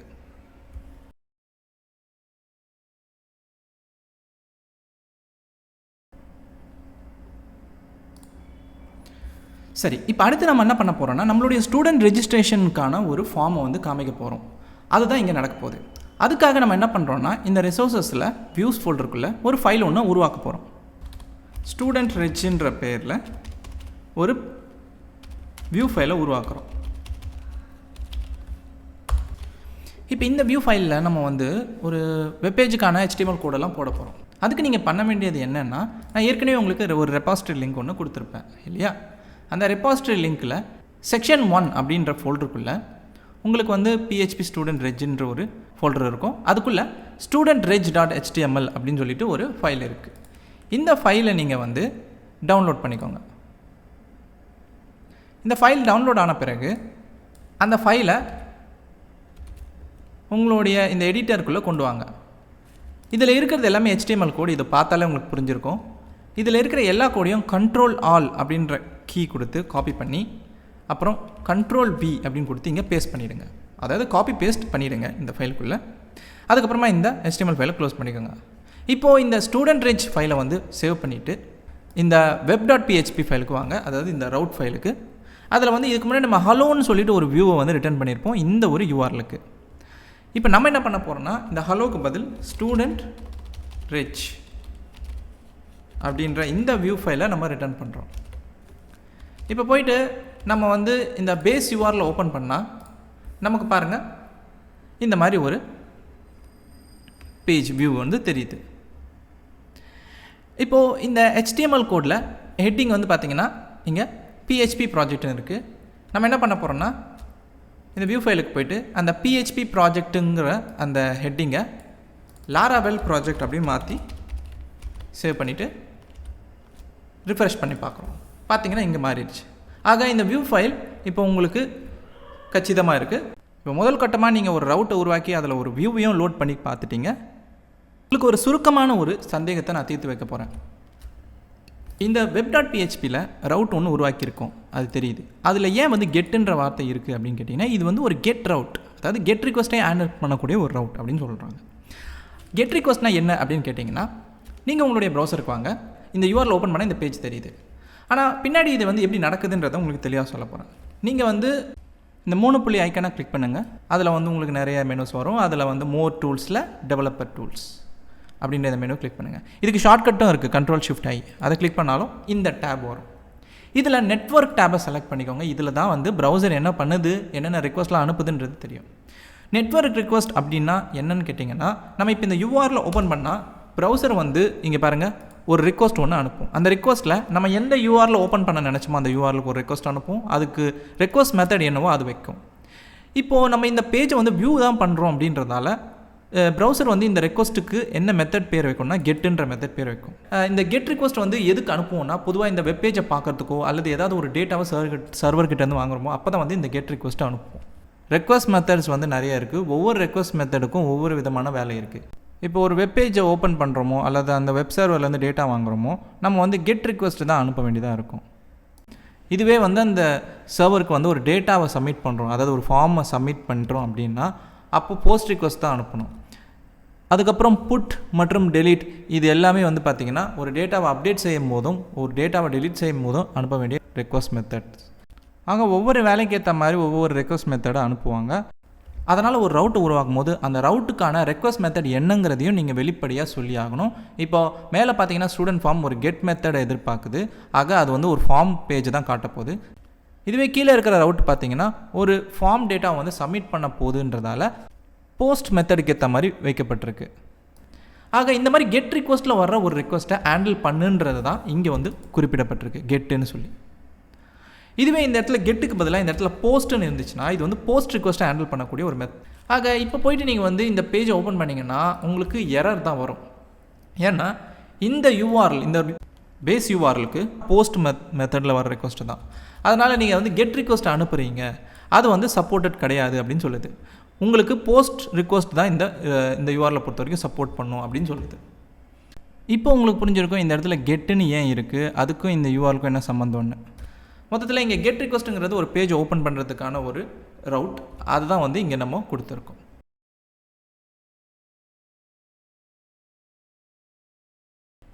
இப்போ இங்கே பார்த்தீங்கன்னா நம்ம வந்து ஒரு ரவுட் ஒன்று உருவாக்கி அதில் வந்து ஒரு வியூவை வந்து லோட் பண்ணியிருக்கோம். இப்போ இங்கே வந்து ஃபங்க்ஷனுன்ற ஒரு பகுதிக்குள்ளே தான் இந்த ஒரு கோடு இருக்குது. இந்த ஃபங்க்ஷனுங்கிறது வந்து ஒரு சின்ன சின்ன கோடு. இப்போ உதாரணத்துக்கு இது வந்து ஒரு லைனில் முடிகிற ஒரு கோடுன்றதால பிரச்சனை இல்லை, இந்த மாதிரி ஒரு ஃபங்க்ஷனுக்குள்ளே வச்சுக்கலாம். ஆனால் இதுவே இந்த இடத்துல வந்து நிறைய கோடு வருதுன்னும் போது கண்டிப்பாக எல்லா கோடையும் இந்த ரவுட் ஃபைலுக்குள்ளே வச்சிருக்கூடாது. ஏன்னா இது வந்து ஒரு ரவுட் ஃபைல், ரவுட் சம்மந்தப்பட்ட தகவல் தான் இங்கே இருக்கணும். தேவையில்லாமல் இங்கே லாஜிக் கோடு வந்து நிறைய போட்டு வச்சோம்னா இந்த ஃபைல் பெருசாகிக்கிட்டே வரும். இது உங்களுக்கு கன்ஃபியூஸ் ஆக வாய்ப்பு இருக்குது. அதனால் நீங்கள் வந்து இங்கே வரக்கூடிய ஃபங்க்ஷன் சம்மந்தப்பட்ட கோடு எல்லாத்தையும் தனியாக ஒரு ஃபைலுக்குள்ளே வச்சுருக்கணும். அந்த ஃபைலை தான் கண்ட்ரோலர் ஃபைல்னு சொல்கிறாங்க. இப்போ நம்ம என்ன பண்ண போகிறோம்னா இந்த ஒரு ரவுட்டுக்கு ஒரு கண்ட்ரோலர் ஒன்று உருவாக்கி அந்த கண்ட்ரோலரில் ஒரு குறிப்பிட்ட மெத்தடில் இந்த கோடை போட்டு கனெக்ட் பண்ண போகிறோம். ஆக இப்போ நம்ம என்ன பண்ணலான்னா அந்த கண்ட்ரோலர் எப்படி உருவாக்குறதுங்கிறத தெரிஞ்சுக்க போகிறோம். இதுக்கு நீங்கள் வந்து உங்கள் டெர்மினலை ஓப்பன் பண்ணணும். இப்போ சொல்ல போகிற ஒரு கமாண்டை வந்து நீங்கள் என்டர் பண்ண போகிறீங்க. PHP artisan make controller. இதுக்கு அடுத்து ஒரு பெயர் ஒன்று வைக்க போகிறோம், ஸ்டூடெண்ட் கண்ட்ரோலர். இதுதான் நம்மளுடைய கண்ட்ரோலருடைய பெயர். இதை நீங்கள் என்ன வேணாலும் வச்சுக்கலாம். இப்போ நான் என்ட்ரு கொடுத்தேன்னா இந்த இடத்துல இந்த மாதிரி ஒரு தகவல் ஒன்று வந்திருக்கும். அதாவது இந்த மாதிரி ஒரு PHP ஃபைலை வந்து அது உருவாக்கியிருக்கு. அது எந்த ஃபோல்டரில் இருக்கும் அப்படின்னு பார்த்தீங்கன்னா உங்களுடைய இந்த ஆப் ஃபோல்டரில் HTTP ஃபோல்டரில் கண்ட்ரோலர்ஸ்னு ஒரு ஃபோல்டர் இருக்கும். அதுக்குள்ளே தான் இந்த கண்ட்ரோலர் உருவாக்கப்பட்டிருக்கும். இந்த ஃபைல் மட்டும் இல்லை, அதுக்குள்ளே ஒரு கண்ட்ரோலருக்கான கோடையும் அது உருவாக்கி கொடுக்கும். இப்போ உங்களுக்கு புரிஞ்சிருக்கும், இந்த ஆர்டிசன் CL இருக்கிறதால நம்மளால் சுருக்கமாக ஒரு ஃபைலையும் அதுக்குள்ளே தேவைப்படுற கோடையும் அது உடனே உங்களுக்கு உருவாக்கி கொடுக்குது. இதனால தான் ஆர்டிசன் CL பயன்படுத்துகிறாங்க. அதன் மூலமாக நிறைய வேலையை வேகமாக முடிக்க முடியும். இப்போ இந்த ஸ்டூடெண்ட் கண்ட்ரோலருங்கிறது ஒன்றும் இல்லை, இது வந்து ஒரு PHP கிளாஸ் ஃபைல் தான். இந்த லாராவெல்ல இந்த கண்ட்ரோலருக்குன்னு சில பண்புகள் இருக்குது. அதெல்லாத்தையும் வந்து இந்த கிளாஸ்லேருந்து அதை எக்ஸ்டெண்ட் பண்ணிக்கிறாங்க. ஆக இப்போ நமக்கு வந்து தெரிஞ்சிக்க வேண்டிய ஒரு விஷயம் என்னென்னா, நான் ஏற்கனவே சொன்ன மாதிரி இந்த ரவுட் ஃபைலில் இந்த ஃபங்க்ஷனுக்குள்ளே போட்டு வச்சுருக்கிற இந்த கோடை நம்ம இந்த கண்ட்ரோலருக்குள்ளே போட்டு வைக்க போகிறோம். அப்போ அந்த கோடை போட்டு வைக்கிறதுக்கு நம்ம இந்த இடத்துல ஒரு ஃபங்க்ஷன் ஒன்று எழுதணும். அதனால் இந்த இடத்துல நான் ஒரு பப்ளிக் ஃபங்க்ஷன் ஒன்று எழுதுகிறேன். அந்த ஃபங்க்ஷனுடைய பெயர் என்னென்னா இண்டெக்ஸ். ஏன்னா இது வந்து ஒரு யூஆரில் ஓப்பன் பண்ண உடனே ஒரு பேஜ் காட்டுது இல்லையா, அதனால் இந்த இடத்துல இண்டெக்ஸ்ன்னு பெயர் வச்சுருக்கேன். இந்த பேர் இண்டெக்ஸ்ன்னு தான் இருக்கணும்னு அவசியம் இல்லை, நீங்கள் என்ன வேணாலும் காமிக்கலாம். உதாரணத்துக்கு இப்போது ஸ்டூடெண்ட் ஃபார்ம் அல்லது வியூ ஃபார்ம், இந்த மாதிரி எது வேணாலும் இருக்கலாம். இப்போ நான் இந்த இடத்துல வியூ ஃபார்ம்னே வச்சுக்கிறேன். சரிங்களா? இதில் வந்து நம்ம என்ன பண்ண போகிறோன்னா, இங்கே நான் சொன்னேன் இல்லையா இந்த கோட், அந்த கோடை வந்து அப்படியே இங்கே காப்பி பண்ணி இங்கே இப்படி போட்டுக்கலாம். இப்போ இந்த ஃபங்க்ஷனுக்குள்ளே நமக்கு தேவைப்படுற கோடு இருக்குது. அந்த ஃபங்க்ஷனையும் இந்த ஒரு ரவுட்டையும் நம்ம இணைக்கணும். அதை எப்படின்னு இப்போ அடுத்து நான் உங்களுக்கு சொல்ல போகிறேன். இதை செய்யறதுக்கு முதல்ல வந்து இங்கே நம்ம இந்த ஃபங்க்ஷன் இருக்கு இல்லையா, இந்த ஃபங்க்ஷனை வந்து அப்படியே இங்கேருந்து எடுத்துடணும். இந்த ரெண்டாவது ஆர்குமெண்ட்டாக இந்த இடத்துல என்ன வரும்னு பார்த்தீங்கன்னா அரே சின்டாக்ஸ், இந்த 2 ஸ்கொயர் ப்ராக்கெட். இதில் நம்ம ஒரு அரே டேட்டாவாக தான் இந்த கண்ட்ரோலரையும் அதுக்குள்ளே இருக்கக்கூடிய அந்த ஃபங்க்ஷனுடைய பெயரையும் கொடுக்க போகிறோம். அதுக்கு முதல்ல நீங்கள் என்ன பண்ணணும்னா, இந்த கண்ட்ரோலருடைய பேத், அதாவது வந்து இதுதான் அதோடைய பேத்தாக இருக்குது, கிளாஸ் பேத். அந்த பேத்தை வந்து நீங்கள் மேலே இங்கே கொண்டு வரணும். எப்படின்னா யூஸ் ஆப் HTTP கண்ட்ரோலர், அதை அப்படி இங்கே காப்பி பேஸ்ட் பண்ணிக்கிறேன். இதுக்கு அடுத்தது ஸ்டூடெண்ட் கண்ட்ரோலர் அப்படின்னு சொல்லிட்டு இந்த பெயரை கொடுக்கணும். ஆக இந்த கிளாஸோடைய பேத் வந்து இதுதான், அதை நம்ம இந்த இடத்துல சரியாக கொடுத்துருக்கோம். இப்போ நம்ம வந்து இந்த கிளாஸை வந்து இந்த இடத்துல இந்த அரேயில் முதல் வேல்யூவாக கொடுக்கலாம். இப்போ இதில் முக்கியமான ஒரு விஷயம் என்னென்னா, இது வந்து ஒரு கிளாஸ் வேல்யூவாக தான் நம்மளுக்கு கிடைக்கணுன்றதுக்காக இந்த ஒரு சின்டாக்ஸை கொடுக்கணும். ஆக இது என்னென்னா, இந்த ஸ்டூடெண்ட் கிளாஸ் ஃபைல்லேருந்து கிளாஸ் டேட்டாவை எடுத்து கொடுக்கும். அதாவது இந்த கிளாஸை வந்து எடுத்து கொடுக்கறதுக்கு தான் இந்த இடத்துல ஸ்கோப் ரிசல்யூஷன் ஆப்ரேட்டர் அப்புறம் கிளாஸ்ன்ற ஒரு கீவேர்ட் கொடுத்துருக்கோம். இப்போது இந்த கிளாஸை வந்து ஆக்சஸ் பண்ணுறதுக்கான ஒரு விஷயம் வந்து கிடச்சிச்சு. இப்போ இந்த கிளாஸ்க்குள்ளே நமக்கு தேவைப்படுறது வந்து இந்த மெத்தட் மட்டும்தான். இந்த ரவுட் வந்து இந்த கிளாஸ்க்குள்ளே இந்த மெத்தடுக்கு தான் போய் சேரணும் அப்படின்னு நம்ம சொல்கிறோம். அப்படின்னா இந்த ரெண்டாவது அரே வேல்யூவாக நீங்கள் கொடுக்க போகிறது ஒரு ஸ்ட்ரிங் வேல்யூ. அந்த ஸ்ட்ரிங் வேல்யூவில் நீங்கள் இந்த மெத்தடோடைய பெயர் என்னவோ அதை கொடுக்கலாம். ஓகேங்களா? ஆக இப்போ இந்த ரவுட் வந்து இந்த கண்ட்ரோலர் கிளாஸ்க்குள்ளே இருக்கிற இந்த மெத்தடுக்கு ரிக்வஸ்ட்டை அனுப்பும். சரிங்களா? இப்போ சேவ் பண்ணிவிட்டு நம்ம போய் ரிஃப்ரெஷ் பண்ணால் எப்பவும் போல் இந்த வியூ வந்து உங்களுக்கு வேலை செய்யுது. ஓகேங்களா? இப்போது இந்த ரவுட் வந்து இந்த மாதிரி வந்து ஒரு கண்ட்ரோலரோட இணைக்கப்பட்டிருக்கிறதால இனிமேல் நம்ம இந்த ரவுட்டுக்கு தேவையான ஃபங்க்ஷன் சம்மந்தப்பட்ட கோடு எல்லாத்தையுமே இந்த மாதிரி எழுத முடியும். ஆக இப்போ உங்களுக்கு புரிஞ்சிருக்கும், இந்த MVCயில் கண்ட்ரோலருன்ற ஒரு விஷயத்தை நான் ஏற்கனவே சொல்லும் போது அதை ஃபங்க்ஷன் சம்மந்தப்பட்ட லாஜிக்கெல்லாம் உள்ளே வச்சுருக்கோம் அப்படின்னு சொன்னேன். ஆக இங்கே அதை தான் அது வச்சுருக்கு. இங்கே வந்து ஒரு பேஜுக்கு என்ன தேவையோ, ஒரு பேஜை வியூ பண்ணுறதுக்கு என்ன தேவையோ அதுக்கான கோடை வந்து இங்கே இதுக்குள்ளே வச்சுருக்கு. அதை தான் நம்ம இந்த இடத்துல கனெக்ட் பண்ணி வச்சுருக்கோம். ஓகே, இந்த மாதிரி வந்து ஒவ்வொரு விஷயத்துக்கும் நம்ம வந்து இங்கே தனித்தனி ஃபங்க்ஷனை உருவாக்கி அதை ஒவ்வொரு ரவுட்டுக்கும் கனெக்ட் பண்ணி விட்டுருவோம். சரிங்களா, இதுதான் எங்கள் விஷயம். இப்போதைக்கு நம்ம பண்ணது வந்து ஒரு பேஜை வியூ பண்ணுறதுக்கான ஒரு ஃபங்க்ஷன் மட்டும் தான் எழுதியிருக்கும்.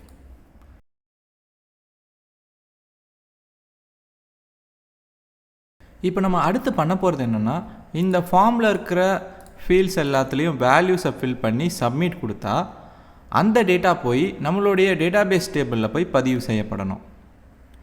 அதுக்கு நம்ம பண்ண வேண்டியது முதல்ல வந்து நம்மளுடைய இந்த ரவுட் ஃபைல் இருக்கு இல்லையா, இந்த web.php, அதில் நம்ம வந்து ஃபார்மை சப்மிட் பண்ணுறதுக்கான ஒரு ரவுட் ஒன்று உருவாக்கணும்.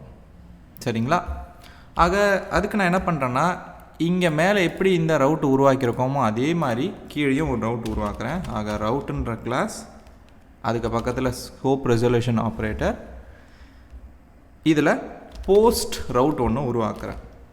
உங்களுக்கே தெரியும், ஏற்கனவே நான் இதை சொல்லியிருக்கேன், கெட்டுங்கிறத வந்து நம்ம ஒரு பேஜை வியூ பண்ணுறதா இருந்தாலோ அல்லது சர்வர்கிட்டேருந்து ஒரு டேட்டா வாங்குறதா இருந்தால் தான் பயன்படுத்தக்கூடிய ஒரு ரெக்வஸ்ட் மெத்தட். ஆனால் ஒரு ஃபார்மை சப்மிட் பண்ணும்போது நம்ம ஒரு வேல்யூஸை சர்வர்கிட்ட கொடுக்குறோம் இல்லையா, அதனால் இந்த மாதிரியான ஒரு விஷயத்துக்கு போஸ்ட் ரவுட் தான் சரியாக இருக்கும். அதனால தான் இங்கே வந்து போஸ்ட் ரவுட்டை கொடுக்குறோம். இப்போ இந்த போஸ்ட் ரவுட்டில் நம்ம வந்து என்ன மாதிரியான யூஆரில் பதிவு பண்ண போகிறோம்னா, add-student அப்படின்ற மாதிரி ஒரு யூஆரில் பதிவு பண்ணுறோம். இந்த யூஆர்லுக்கு நம்ம என்ன பண்ண போகிறோம்னா, ஒரு கண்ட்ரோலருடைய மெத்தட் கொடுக்க போகிறோம். எந்த கண்ட்ரோலர்னால் இதே ஸ்டூடெண்ட் கண்ட்ரோலர் தான், அதில் வந்து ஒரு மெத்தட் உருவாக்க போகிறோம். ஆக இந்த ஸ்டூடெண்ட் கண்ட்ரோலரில் போயிட்டு நம்ம வந்து ஒரு மெத்தட் ஒன்று உருவாக்கலாம் இந்த ரவுட்டுக்குன்னு. அந்த ரவுட்டுக்கு பேர் என்னென்னா add-student அப்படின்னு சொல்லி வச்சுக்கிறேன். இப்போது இந்த மெத்தட்குள்ளே இப்போதைக்கு எதுவும் எழுத போகிறதில்ல, நம்ம இந்த மெத்தடை வந்து இங்கே கனெக்ட் பண்ண போகிறோம்.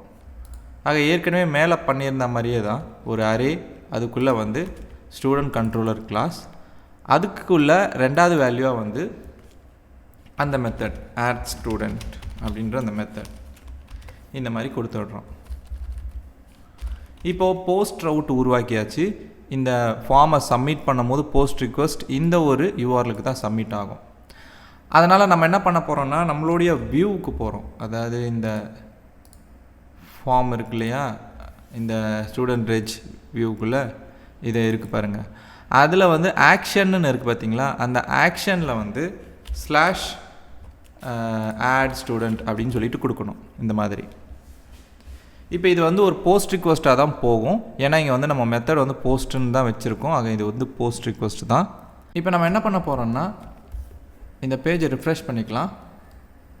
ரிஃப்ரெஷ் பண்ணிக்கிட்டு இந்த ஃபார்மில் வேல்யூஸை ஃபில் பண்ண போகிறோம். ஆக இந்த ஃபார்மில் வந்து சில வேல்யூஸ் வந்து ஃபில் பண்ணி சப்மிட் பண்ணலாம். என்ன நடக்குதுன்னு பார்ப்போம். இப்போ சப்மிட் கொடுக்க போகிறேன். சப்மிட் கொடுத்த உடனே பார்த்தீங்கன்னா எனக்கு வந்து போஸ்ட் ரிக்வெஸ்ட் வந்து போயிருக்கணும். கண்டிப்பாக போஸ்ட் ரிக்வெஸ்ட் போயிருக்கும். ஆனால் இந்த இடத்துல நம்மளுக்கு வந்து பார்த்திங்கன்னா ஒரு எரர் ஏதோ ஒன்று வந்திருக்கு. அதாவது 419 பேஜ் எக்ஸ்பயர் அப்படின்னு சொல்லி வந்திருக்கு. இது ஏன் இந்த மாதிரி வந்திருக்குன்னா, நம்ம வந்து ஒரு போஸ்ட் ரிக்வெஸ்ட் வந்து அனுப்பிச்சிருக்கோம். ஆனால் அந்த போஸ்ட் ரிக்வெஸ்ட்டை வந்து சர்வர் ஏற்றுக்கணுன்னா நம்ம வந்து CSRF அப்படின்ற ஒரு டோக்கனை அனுப்பணும். இப்போ பார்த்திங்கன்னா நம்ம வந்து ஒரு ஃபார்ம் ஒன்று வச்சுருக்குறோம். அந்த ஃபார்மை வந்து சப்மிட் பண்ணுறோம். அந்த ஃபார்முக்கான ரிக்வெஸ்ட் வந்து இந்த ரவுட்டுக்கு போகுது. ஆனால் அப்படி போகிறதுக்கு முன்னாடி லாராவெல் அப்ளிகேஷன் ஒரு விஷயத்தை எதிர்பார்க்கும். ஒரு போஸ்ட் ரிக்வெஸ்ட்டை சப்மிட் பண்ணாலே CSRF டோக்கன்னு ஒன்று அதுக்கு தேவைப்படுது. அது இருந்தால் தான் அந்த போஸ்ட் ரிக்வெஸ்ட்டை அது ஏற்றுக்கும்.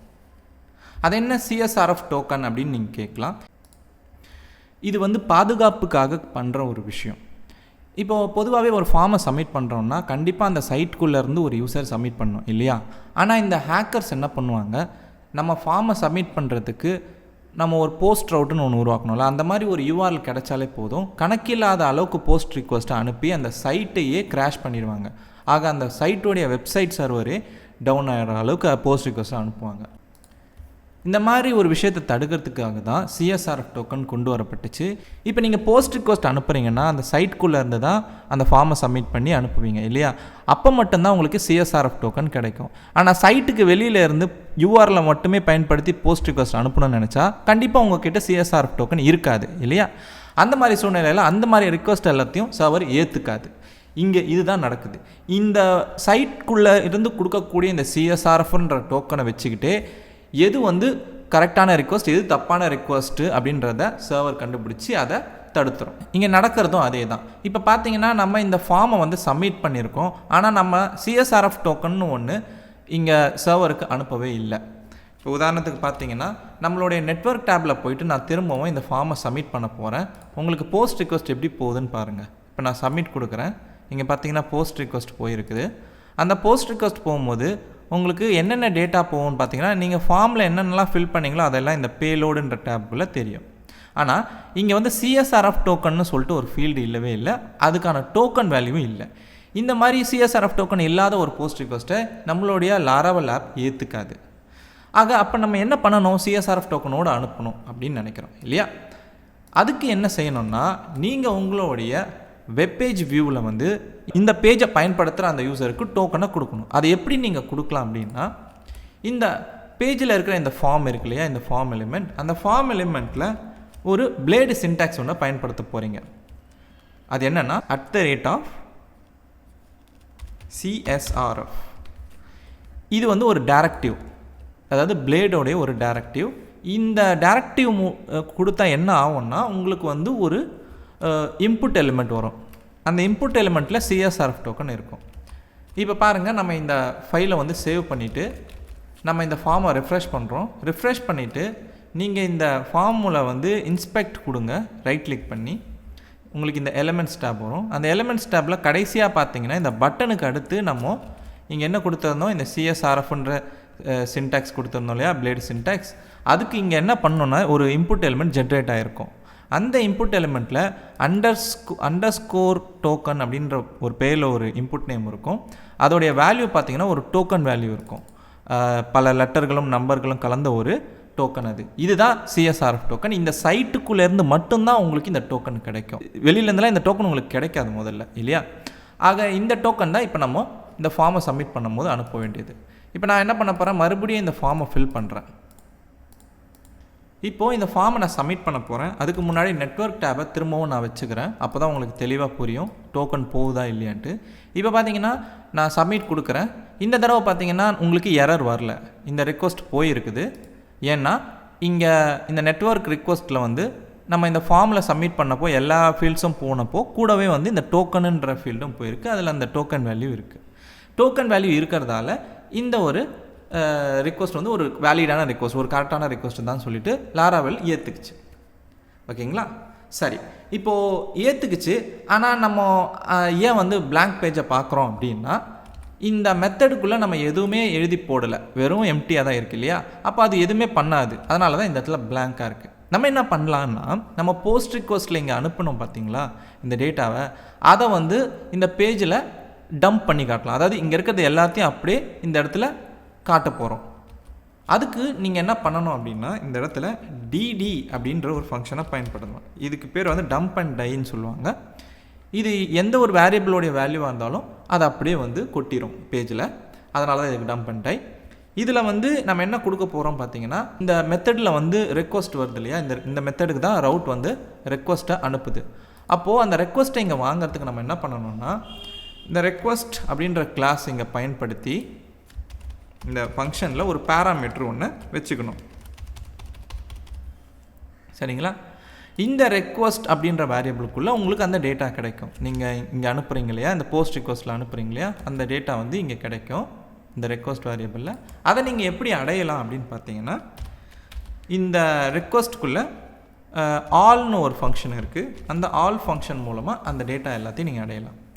இப்போது நம்ம ஃபார்மை வந்து திரும்பவும் போய் சப்மிட் பண்ண போகிறோம். பார்த்தீங்கன்னா இப்போ சப்மிட் கொடுக்குறோம். சப்மிட் கொடுத்தோடனே பாருங்கள், இந்த தடவை உங்களுக்கு நீங்கள் போஸ்ட் ரிக்வஸ்ட்டில் என்னென்ன டேட்டாலாம் அனுப்பிச்சிங்களோ அந்த டேட்டா எல்லாமே இங்கே வந்திருக்கு. கூடவே டோக்கனும் வந்திருக்கு. ஆக இப்போ உங்களுக்கு வந்து ஒரு போஸ்ட் ரிக்வஸ்ட் எப்படி செயல்படுது அப்படின்றது தெரிஞ்சிருக்கும்னு நினைக்கிறேன். அதோட சிஎஸ்ஆர்எஃப் டோக்கன் எதுக்கு தேவைப்படுதுங்கிறதும் நீங்கள் புரிஞ்சிருப்பீங்க.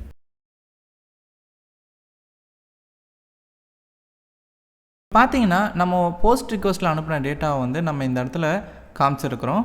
ஆக இப்போ நம்ம அடுத்து பண்ண போகிறது என்னென்னா, இந்த டேட்டாவை எடுத்துகிட்டு போய் டேட்டா பேஸில் நம்ம ஒரு டேபிளில் இன்சர்ட் பண்ண போகிறோம். இப்போ அதுக்கான வேலையை தான் நம்ம செய்ய போகிறோம். இப்போ முதல்ல வந்து நம்ம டேட்டாபேஸ் செட்டப் எப்படி பண்ணுறது லாராவெல்ல அப்படின்றத நான் உங்களுக்கு சொல்ல போகிறேன். ஆக இங்கே இருக்கிற எல்லா ஃபைல்ஸையும் க்ளோஸ் பண்ணிக்கோங்க.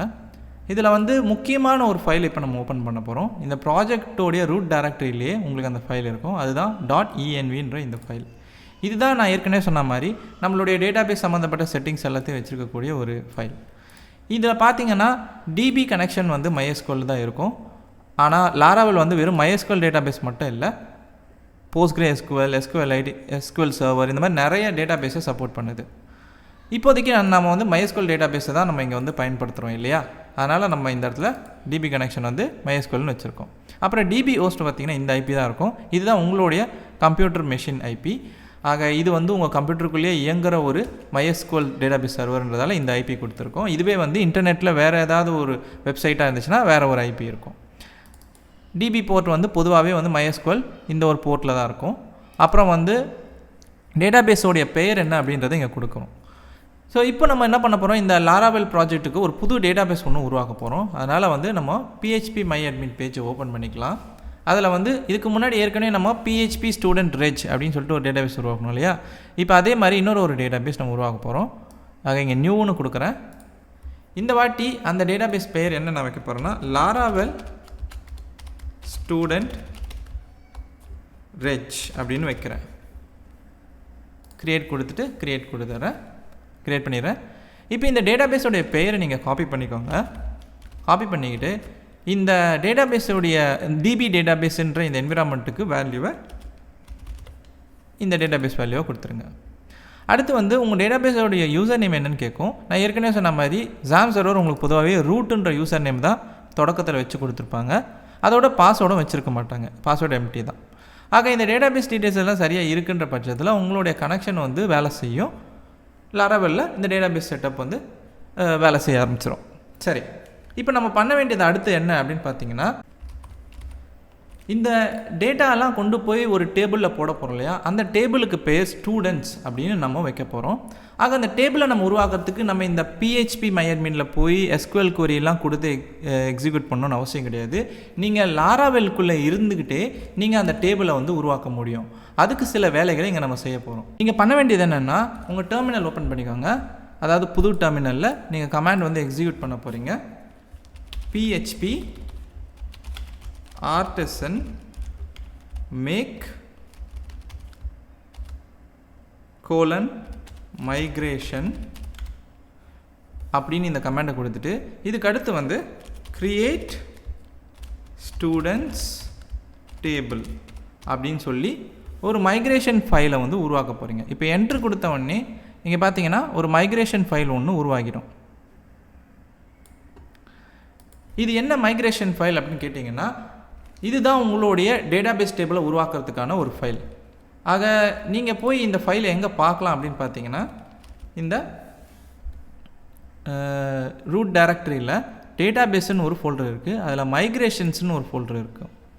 இதில் வந்து ஏற்கனவே ஒரு சில ஃபைல்ஸ்லாம் இருக்கும். அதெல்லாம் வந்து உங்களுக்கு லாராவெல் ஒரு புது அப்ளிகேஷன் உருவாக்கும் போதே கொடுக்கக்கூடிய டேபிளுக்கான மைக்ரேஷன் ஃபைல். ஆக யூசர்ஸ்னு ஒரு டேபிள் உருவாக்கி கொடுக்கும், பாஸ்வேர்ட் ரீசெட் டோக்கன், அப்புறம் failed jobs, personal access token, இதெல்லாம் வந்து முன்கூட்டியே உங்களுக்கு தேவைப்படும்னு நினச்சி அவங்க கொடுக்கக்கூடிய ஒரு டேபிள். இது வேணும்னா நீங்கள் வச்சுக்கலாம். வேணான்னு நினச்சிங்கன்னா இந்த மைக்ரேஷன் ஃபைல் எல்லாத்தையும் அப்படியே செலக்ட் பண்ணி டெலீட் பண்ணிடலாம்.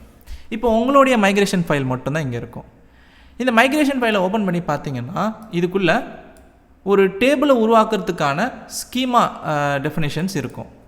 இப்போ பார்த்தீங்கன்னா இந்த இடத்துல பொதுவாகவே வந்து உங்களுடைய ஸ்டூடெண்ட்ஸ் டேபிள் உருவாக்கப்படும் போது ஐடின்ற ஒரு காலம் இருக்கும். அது வந்து ஒரு ப்ரைமரி கீயாக இருக்கும். அப்புறம் டைம் ஸ்டாம்ப் காலம் 2 வரும். அதாவது அப்டேட்டட் அட் மற்றும் கிரியேட்டட் அட்னு சொல்லிட்டு 2 காலம். இது எதுக்குன்னா உங்களுடைய டேட்டா எப்போல்லாம் மாறுது, எப்போ உருவாக்கப்பட்டுச்சுன்ற தகவலை சொல்கிறதுக்கு. இது எப்போவுமே ஒரு மைக்ரேஷன் ஃபைலில் ஒரு டேபிளை உருவாக்கும் போது கொடுக்கக்கூடிய பொதுவான காலம்ஸ். இதுக்கு இடைப்பட்டு நம்ம நடுவில் வந்து நமக்கு தேவையான காலம்ஸை உருவாக்கணும். அது என்னென்னு நான் இப்போ சொல்கிறேன். ஆக நம்ம நேம்னு ஒரு காலம் உருவாக்க போகிறோம். அது வந்து ஒரு வேர்க்கார் காலம். அதை நீங்கள் எப்படி உருவாக்கலாம்னா, இங்கே டேபிள் வேரியபிளில் ஸ்ட்ரிங் அப்படின்னு ஒரு மெத்தட் இருக்குது. அந்த ஸ்ட்ரிங் அப்படின்ற மெத்தடில் நேம் அப்படின்ற ஸ்ட்ரிங் வேல்யூவை கொடுக்கணும். இப்போ இது வந்து ஒரு வேர்கேர் காலம் உருவாக்கும். அந்த காலமுடைய பெயர் நேம். சரிங்களா? அடுத்து இதே மாதிரி இன்னொரு காலம் உருவாக்க போகிறோம். அந்த காலமுடைய பெயர் வந்து இமெயில். இது வந்து பார்த்திங்கன்னா ஒரு வேர்கார் காலம் தான், அந்த காலமுடைய பெயர் இமெயில். அடுத்தது இதே மாதிரி ஃபோன். அடுத்தது நம்ம வந்து ஒரு அட்ரஸ் காலம் உருவாக்க போகிறோம். அந்த அட்ரஸ் காலம் வந்து பார்த்திங்கன்னா வேர்கேர் காலம் கிடையாது. ஏன்னா அட்ரஸ் வந்து பெரிய டேட்டாவை ஸ்டோர் பண்ண வாய்ப்பு இருக்குன்றதால டெக்ஸ்ட் அப்படின்ற டேட்டா டைப் கொண்ட ஒரு காலமாக நம்ம உருவாக்க போகிறோம். ஆக டெக்ஸ்ட் டைப் கொண்ட ஒரு காலம் எப்படி உருவாக்கலாம்னா, இந்த டேபிள் ஆப்ஜெக்டில் டெக்ஸ்ட் அப்படின்ற ஒரு ஃபங்க்ஷன் இருக்குது. அந்த காலம் வந்து இந்த ஒரு மெத்தட் மூலமாக நீங்கள் அந்த டேட்டா டைப் கொண்ட ஒரு காலமை உருவாக்கலாம். ஆக இந்த காலமுடைய பெயர் என்னென்னா அட்ரஸ். டெக்ஸ்ட் டேட்டா டைப்பில் ஒரு அட்ரஸ் காலமும் உருவாக்குறோம். அடுத்து ஒரு ஈனம் காலம் ஒன்று உருவாக்க போகிறோம்.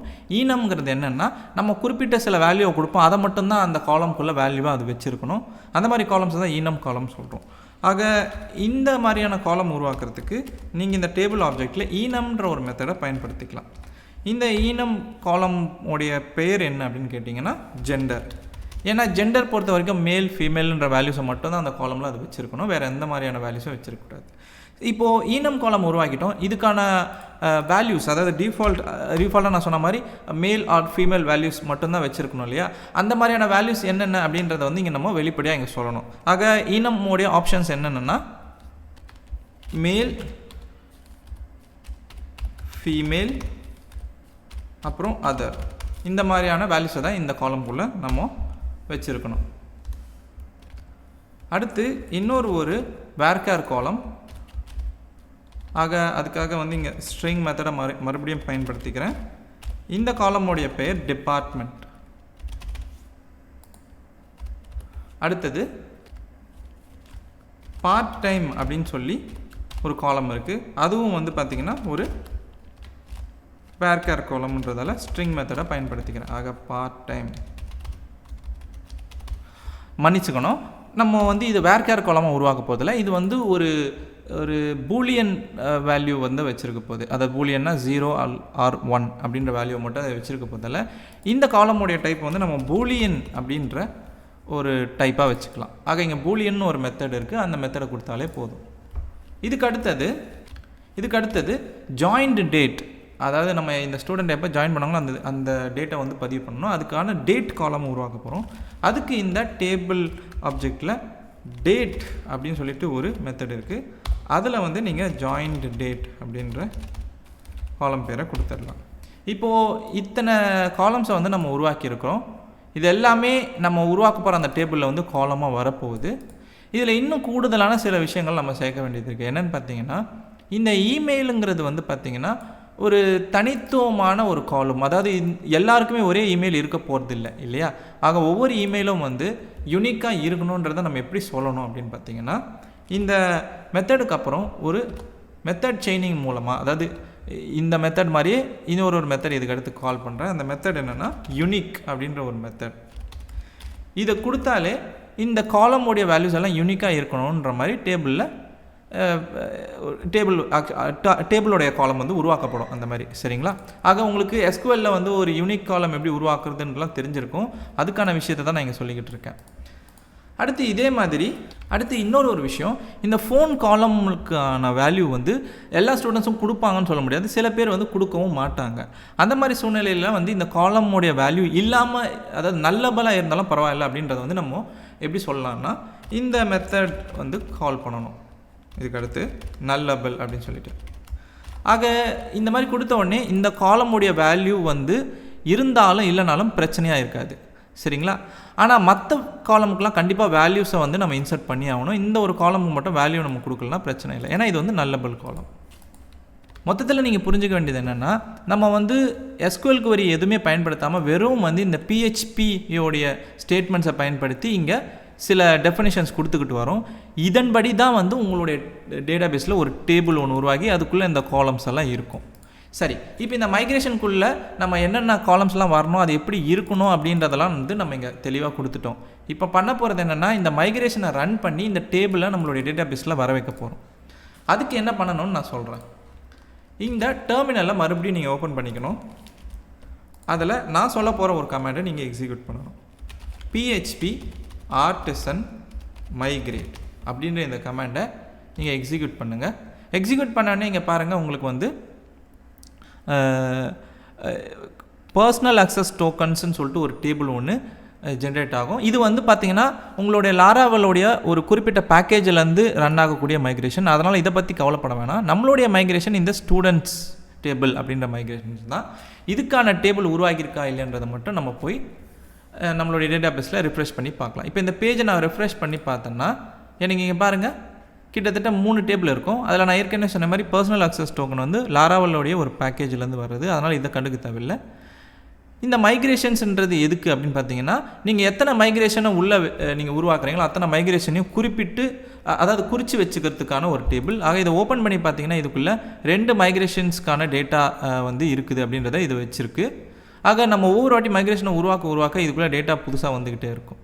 சரி, இப்போது இந்த ஸ்டூடெண்ட்ஸ் டேபிள் எப்படி இருக்குன்றது தான் நம்மளுடைய முக்கியமான நோக்கம். ஏன்னா இதுக்குள்ளே நம்ம கொடுத்த காலம்ஸ் இங்கே டெஃபனேஷனில், அதாவது இந்த டெஃபனேஷனில் என்னெல்லாம் நம்ம கொடுத்தோமோ அதெல்லாமே வந்து இங்கே இருக்குதா அப்படின்றது தான் நம்ம இப்போ சோதிக்க போகிறோம். ஆக ஸ்டூடெண்ட்ஸ் டேபிளை ஓப்பன் பண்ணால் பாருங்கள் நம்ம உருவாக்கின எல்லா காலம்ஸும் இங்கே வந்திருக்கும்.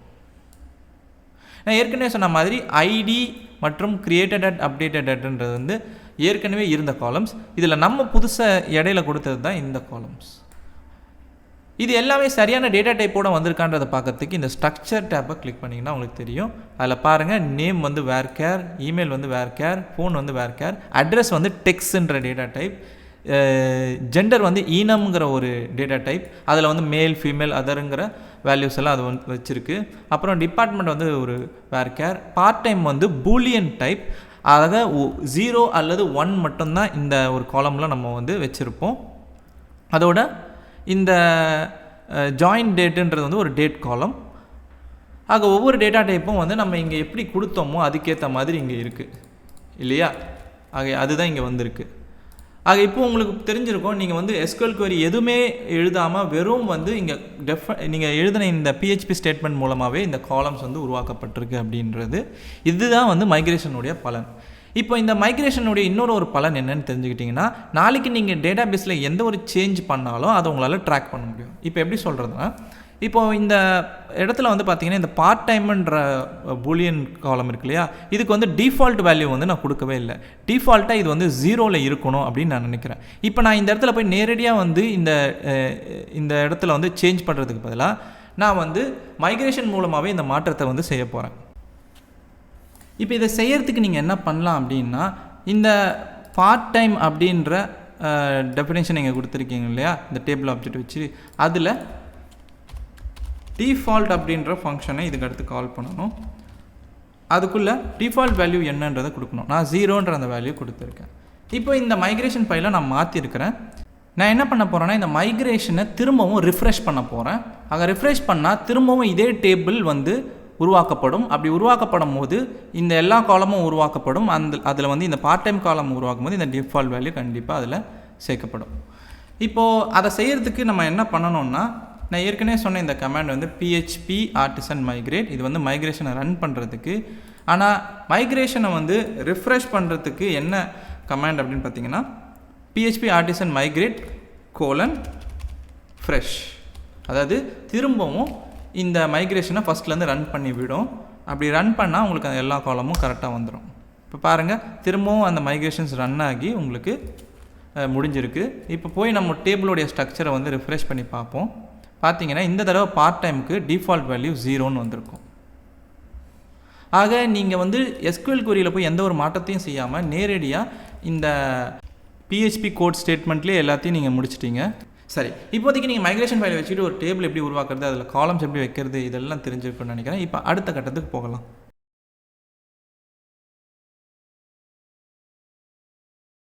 அடுத்த விஷயம் என்னன்னு பார்த்தீங்கன்னா, நம்ம வந்து டேபிள் உருவாக்கிட்டோம் இல்லையா?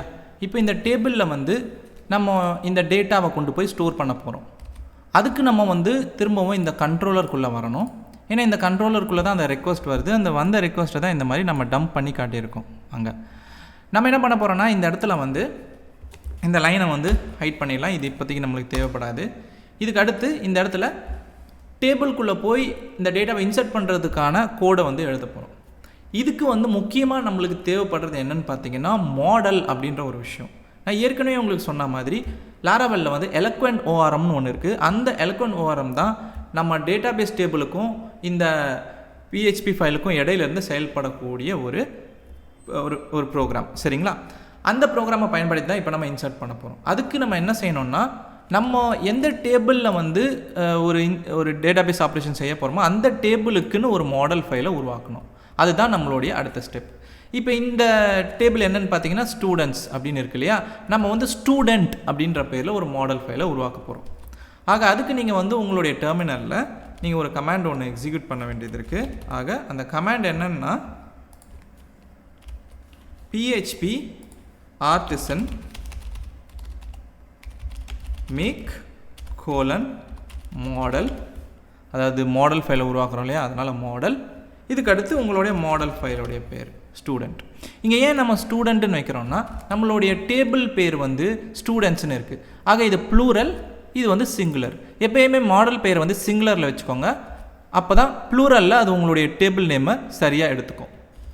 சரிங்களா? ஆக இந்த மாடல் ஃபைலுக்கும் இந்த டேபிளுக்கும் ஒரு கனெக்ஷன் ஏற்படணுன்னா நீங்கள் வந்து ஸ்டூடெண்ட்டுன்னு சிங்குலரில் வச்சா தான் சரியாக இருக்கும். இதுதான் சுருக்கமாக சொல்ல வேண்டிய விஷயம். இப்போ நீங்கள் என்டர் கொடுத்த உடனே உங்களுக்கு மாடல் ஃபைல் வந்து உருவாக்கிடும். அது எங்கே இருக்கும்னு கேட்டிங்கன்னா உங்களுடைய இந்த ஆப் ஃபோல்டரில் மாடல்ஸ்ன்னு ஒரு ஃபோல்டர் ஒன்று இருக்கும். அதில் வந்து ஸ்டூடெண்ட்டுன்னு ஒரு ஃபைல் இருக்கும். ஏற்கனவே யூசர்ன்ற ஒரு ஃபைல் இருக்கும். அது வந்து பொதுவாகவே புதுசாக உருவாக்கக்கூடிய லாராவெல் அப்ளிகேஷன் எல்லாத்துலேயும் இருக்கும். ஒரு யூசர்ன்ற ஒரு டேட்டா டைப் கண்டிப்பாக எல்லாத்துலேயும் பயன்படுத்துவாங்களே, அதனால் கொடுத்துருப்பாங்க. இது நம்மளுக்கு தேவையில்லைன்னா நம்ம டெலீட் பண்ணிடலாம். ஆனால் இப்போதைக்கு நமக்கு தேவைப்படுறது வந்து இந்த ஸ்டூடெண்ட் மட்டும்தான். இப்போ இந்த ஸ்டூடெண்ட்ன்ற மாடல் ஃபைலுக்குள்ளே நம்ம பெருசாக ஒன்றும் மாற்றத்தை செய்ய போகிறது கிடையாது. ஆனால் இதில் ஒரு சின்ன மாற்றம் வரும். அதை எப்போ பண்ணணும்னு நான் சொல்கிறேன். இப்போதைக்கு நீங்கள் பண்ண வேண்டியது என்னென்னா, இந்த மாடல் ஃபைலை கொண்டு வந்து இந்த இடத்துல வந்து யூஸ் பண்ண வேண்டியதாக இருக்கும். அதுக்கு நம்ம என்ன பண்ணணும்னா, இங்கே மேலே வந்து யூஸ் ஸ்டேட்மெண்ட்டை வந்து போடணும். ஆக யூஸ் அப்படின்னு சொல்லி இதுக்கு அடுத்து அந்த மாடல் கிளாஸோடைய பேத் என்னன்றதை கொடுக்கணும். இந்த மாடல் கிளாஸோடைய பேத் என்னென்னா ஆப் மாடல்ஸ் ஸ்டூடெண்ட். ஓகேங்களா? ஆக இந்த இடத்துல ஆப் மாடல்ஸ் ஸ்டூடெண்ட் இந்த மாதிரி அந்த கிளாஸை வந்து இங்கே நான் யூஸ் பண்ணுறேன். இப்போ அந்த மாடல் கிளாஸை வந்து எங்கே பயன்படுத்த போகிறோம் அப்படின்னு பார்த்தீங்கன்னா இந்த இடத்துல. ஏன்னா இந்த இடத்துல தான் நம்ம டேட்டாவை வந்து ஸ்டோர் பண்ண போகிறோம். ஆக இங்கே வந்து நம்ம வந்து இந்த மாடல் கிளாஸை பயன்படுத்த போகிறோம். இந்த மாடல் கிளாஸை என்ன இருக்குதுன்னு கேட்டிங்கன்னா நிறைய மெத்தட்ஸ் இருக்குது. டேட்டாவை உருவாக்குறதுக்கு, டேட்டாவை அப்டேட் பண்ணுறதுக்கு, டேட்டாவை ரீட் பண்ணுறதுக்குன்னு சொல்லிட்டு. ஆனால் இப்போதைக்கு நம்மளுக்கு தேவைப்படுறது டேட்டாவை உருவாக்குறதுக்கான ஒரு மெத்தட். அது என்னென்னு கேட்டிங்கன்னா கிரியேட் அப்படின்னு சொல்லிட்டு ஒரு மெத்தட். சரிங்களா? இந்த மெத்தட்குள்ளே நம்ம வந்து இந்த ரெக்வஸ்ட் ஆலோடைய டேட்டாவை வந்து மொத்தமாக கொடுக்க போகிறோம். ஆக இந்த ரெக்வஸ்ட் ஆல் அப்படியே எடுத்து இந்த இடத்துல கொடுத்து விட்றோம். இப்போ வந்து இந்த ஸ்டூடெண்ட்ஸ் அப்படின்ற டேபிளுக்குள்ளே இந்த ரெக்வஸ்ட்டில் கிடைச்ச டேட்டா வச்சு ஒரு டேட்டா உருவாக்கி இன்சர்ட் பண்ணிடும். சரிங்களா? இது நடக்குதா இல்லையான்றதை முதல்ல நம்ம சோதிக்க போகிறோம். ஏன்னா இதில் ஒரு சின்ன ஒரு பிரச்சனை ஏற்பட வாய்ப்பு இருக்குது. இப்போ சேவ் பண்ணிவிட்டு நம்ம ஃபார்மை வந்து போய் சப்மிட் பண்ண போகிறோம். திரும்பவும் இந்த தடவை என்ன நடக்குதுன்னு பார்ப்போம். ஆக திரும்பவும் இந்த ஃபார்மை ஃபில் பண்ணிவிட்டு நான் வந்து சப்மிட் பண்ண போகிறேன். சப்மிட் பண்ணால் இந்த இடத்துல எனக்கு ஒரு எரர் வருது பாருங்கள். என்னென்னா, நீங்கள் வந்து மாஸ் அசைன்மெண்ட் பண்ணுறீங்க. அதாவது வந்து இந்த ரெக்வஸ்ட்டில் வந்து கிடைச்ச டேட்டா, இந்த ரெக்வஸ்ட்டில் நம்ம அனுப்புகிறோம் இல்லையா, அதாவது இங்கே ஸ்க்ரோல் பண்ணிக்கிட்டே வந்தீங்கன்னா நம்ம ரெக்வஸ்ட்டில் என்னென்ன டேட்டா அனுப்புகிறோன்றது இந்த பாடின்ற தலைப்புக்கு கீழே தெரியும். ஆக நம்ம வந்து name, email, phone, address, gender, department, join டேட்டுன்னு சொல்லிவிட்டு இத்தனை டேட்டாவையும் இத்தனை காலம்ஸையும் வந்து ஒரே நேரத்தில் வந்து அசைன் பண்ணுறோம் இந்த இடத்துல. சரிங்களா? இந்த ஒரே லைனில் முடிச்சிடுறோம். இங்கே நம்ம ஒரே லைனில் வந்து ஒரு இன்சர்ட் ஆப்ரேஷனுக்கான ஒரு வரியை வந்து முடிச்சிட்டோம். ஆனால் இங்கே வந்து பார்த்திங்கன்னா இத்தனை காலம்ஸ் இருக்குது. இதில் வந்து எந்தெந்த காலம்ஸ்லாம் பாதுகாக்கப்பட வேண்டியது அப்படின்னு நம்ம சொல்லவே இல்லை. பாதுகாக்கப்பட வேண்டியது எதுக்கு அப்படின்னு கேட்டிங்கன்னா, இப்போ இந்த ஃபோனுன்ற காலம் வந்து இது வந்து ஃபில் பண்ணக்கூடாத ஒரு காலம் அப்படின்னு இருந்துச்சுன்னு வச்சுக்கோங்களேன். அதில் போய் நீங்கள் வந்து ஒரு டேட்டாவை கொடுத்து அனுப்பி இன்சர்ட் பண்ணுறீங்க, தெரியாமல் போய் வேல்யூஸோட வாய்ப்பு இருக்குது. இது ரொம்பவே முக்கியமான காலமாக இருந்துச்சுன்னா கண்டிப்பாக இந்த வெப்சைட்டில் ஒரு பெரிய பிரச்சனை ஏற்பட வாய்ப்பு இருக்குது. அது தேவையில்லாமல் ஹேக்கர்ஸுக்கும் ஒரு வாய்ப்பு கொடுக்குற மாதிரி ஆகிடும். அந்த டேட்டா மூலமாக ஏதாச்சும் பாதிப்பு ஏற்பட வாய்ப்பு இருக்குது. அதனால தான் நீங்கள் எந்தெந்த காலமெல்லாம் ஃபில் பண்ணணும்னு நினைக்கிறீங்களோ அதை மட்டும் ஃபில்லபிள்ன்ற ஒரு ப்ராப்பர்ட்டிக்குள்ளே கொடுக்கணும் அப்படின்னு சொல்கிறாங்க. இதை நீங்கள் செய்கிறதுக்கு என்ன பண்ணலாம் அப்படின்னு கேட்டிங்கன்னா, இந்த ஸ்டூடெண்ட் மாடலில் வந்து ப்ரொடெக்டட் அப்படின்ற ஒரு ஆக்சஸர் பயன்படுத்தி நீங்கள் ஒரு வேரியபிள் ப்ராப்பர்ட்டியை ஆக்சஸ் பண்ணணும். அதுதான் இந்த ஃபில்லபிள் அப்படின்ற வேரியபிள். இது வந்து ஒரு அரே டேட்டாவை தான் எடுத்துக்கும். இதில் வந்து எதெல்லாம் உங்களுடைய இந்த டேபிள்குள்ளே ஃபில் பண்ண வேண்டிய காலம்ஸ் அப்படின்னு சொல்லி நீங்கள் கொடுக்கணும். இப்போது என்னை பொறுத்த வரைக்கும் இங்கே வந்து பார்த்தீங்கன்னா நீங்கள் அனுப்புகிற இந்த டேட்டா எடுத்துக்கோங்க. நேமுன்ற காலம் வந்து நீங்கள் ஃபில் பண்ண வேண்டிய ஒரு காலம் தான். அப்புறம் வந்து இமெயிலும் வந்து நீங்கள் ஃபில் பண்ண வேண்டிய காலம் தான். அப்புறம் ஃபோனும் வந்து நீங்கள் ஃபில் பண்ண வேண்டிய காலம் தான். ஆனால் இந்த மாதிரி வந்து ஒவ்வொரு காலமும் நீங்கள் வந்து கொடுத்துக்கிட்டே இருக்கணும்னு அவசியம் இல்லை. இப்போது கிட்டத்தட்ட பார்த்தீங்கன்னா இதில் இருக்கிற எல்லா காலமுமே, அதாவது இந்த டோக்கன் காலம் வந்து இன்சர்ட் ஆகாது. ஏன்னா அந்த மாதிரி ஒரு காலமே கிடையாது நம்ம டேபிளில். ஆனால் மற்ற காலம் எல்லாத்தையுமே நீங்கள் வந்து இன்சர்ட் பண்ணணும்னு தான் நினைக்கிறீங்க இல்லையா? ஆக மொத்தத்தில் வந்து இங்கே இருக்கிற எல்லா காலமுமே நீங்கள் வந்து ஃபில்லபிளாக வைக்கணும்னு நினைக்கிறீங்க. அப்போ அந்த மாதிரி சூழ்நிலையில் நீங்கள் என்ன பண்ணலான்னா, இந்த மாதிரி கொடுக்கறத விட்டுட்டு இதில் இன்னொரு ஒரு ப்ராப்பர்ட்டி ஒன்று இருக்குது, கார்டட் அப்படின்னு சொல்லி. கார்டட் அப்படின்றது, கார்டட் ஸ்பெல்லிங் சரியாக கொடுக்கணும், GUARDED. இதுவும் வந்து அரே டேட்டாவை அக்செப்ட் பண்ணிக்கும். இது என்ன எதிர்பார்க்கணும்னா, நீங்கள் ஃபில் பண்ணுற காலம்ஸை விடுங்க, எதை பாதுகாக்கணும்னு நினைக்கிறீங்களோ அந்த காலமை மட்டும் இங்கே உள்ளே கொடுங்க அப்படின்னு கேட்கும். சரிங்களா? ஆக இங்கே இருக்கிற எந்த ஒரு காலமையும் நான் பாதுகாக்க விரும்பல, எல்லா காலம்லேயும் டேட்டா வந்து இன்சர்ட் பண்ண போகிறேன் தான் இல்லையா? ஆக இந்த அரே வந்து நான் எம்டியாக விட்டுட்டாலே போதும். இப்போது ஒன்று நீங்கள் வந்து ஃபில்லபிள் அப்படின்ற அந்த வேரியபிள் பயன்படுத்தலாம், அல்லது இந்த கார்டட்ன்ற வேரியபிளை பயன்படுத்தலாம். இது ரெண்டுத்தில் ஏதாவது ஒன்று பயன்படுத்தியிருக்கணும். அப்போ தான் வந்து உங்களுக்கு இந்த எரர் வந்து போகும், இந்த ஃபில்லபிள்ன்ற எரர் போகும். இப்போ கார்டட் வந்து எதுவுமே கிடையாது, எல்லா காலமுக்கும் நான் வந்து டேட்டாவை இன்சர்ட் பண்ண போகிறேன் அப்படின்றத வந்து நான் சொல்லிட்டேன் இங்கே. இப்போது சேவ் பண்ணிவிட்டு, இந்த ஃபைலை சேவ் பண்ணிவிட்டு திரும்பவும் போயிட்டு இந்த ஃபார்மை வந்து சப்மிட் பண்ணி பார்ப்போம் என்ன நடக்குதுன்னு. சப்மிட் கொடுக்க போகிறேன். சப்மிட் கொடுத்தா இந்த தடவை பாருங்கள் பிளாங்க் பேஜ் வந்துருச்சு, எரர் வரல. அப்போனா இன்சர்ட் நடந்திருக்குன்னு தான் அர்த்தம். இப்போ போய் வந்து டேபிளில் போய் ரிஃப்ரெஷ் பண்ணி பார்த்தீங்கன்னா நீங்கள் சப்மிட் பண்ண அந்த டேட்டா வந்து இங்கே இன்சர்ட் ஆகிருக்கும். பார்த்தீங்களா? ஆக மொத்தத்தில் நீங்கள் என்ன நீங்கள் என்னென்ன காலம்ஸ் எல்லாம் பாதுகாக்கணும்னு நினைக்கிறீங்களோ அதெல்லாம் தான் வந்து இந்த மாடலுக்குள்ளே கொடுக்க போகிறீங்க. ஆக எந்த காலம்ஸுமே நீங்கள் வந்து பாதுகாக்க போகிறது இல்லைன்னா கார்டட் அப்படின்ற வேரியபிள் வச்சு எம்டி அரே கொடுத்துட்டிங்கனாலே போதும். சரிங்களா? இதுதான் இந்த மாடலில் இருக்கக்கூடிய செக்யூரிட்டி விஷயங்கள். ஆக டேட்டா பேஸில் வந்து நம்ம தெரியாதனமாக சில காலமுக்கு டேட்டா இன்சர்ட் பண்ணிடக்கூடாதுன்றதுக்காக தான் இந்த மாதிரி பாதுகாப்பான சில விஷயங்களை கையாள சொல்கிறாங்க. அதனால தான் ஒரு சிம்பிள் இன்சர்ட் ஆப்ரேஷனுக்கு கூட இந்த மாதிரி சில ஸ்டெப்ஸ் வந்து தேவைப்படுது. ஓகே, இப்போது ஒரு டேட்டா இன்சர்ட் ஆயிடுச்சு. சரிங்களா? இப்போ அடுத்து நம்ம பண்ண வேண்டியது என்ன?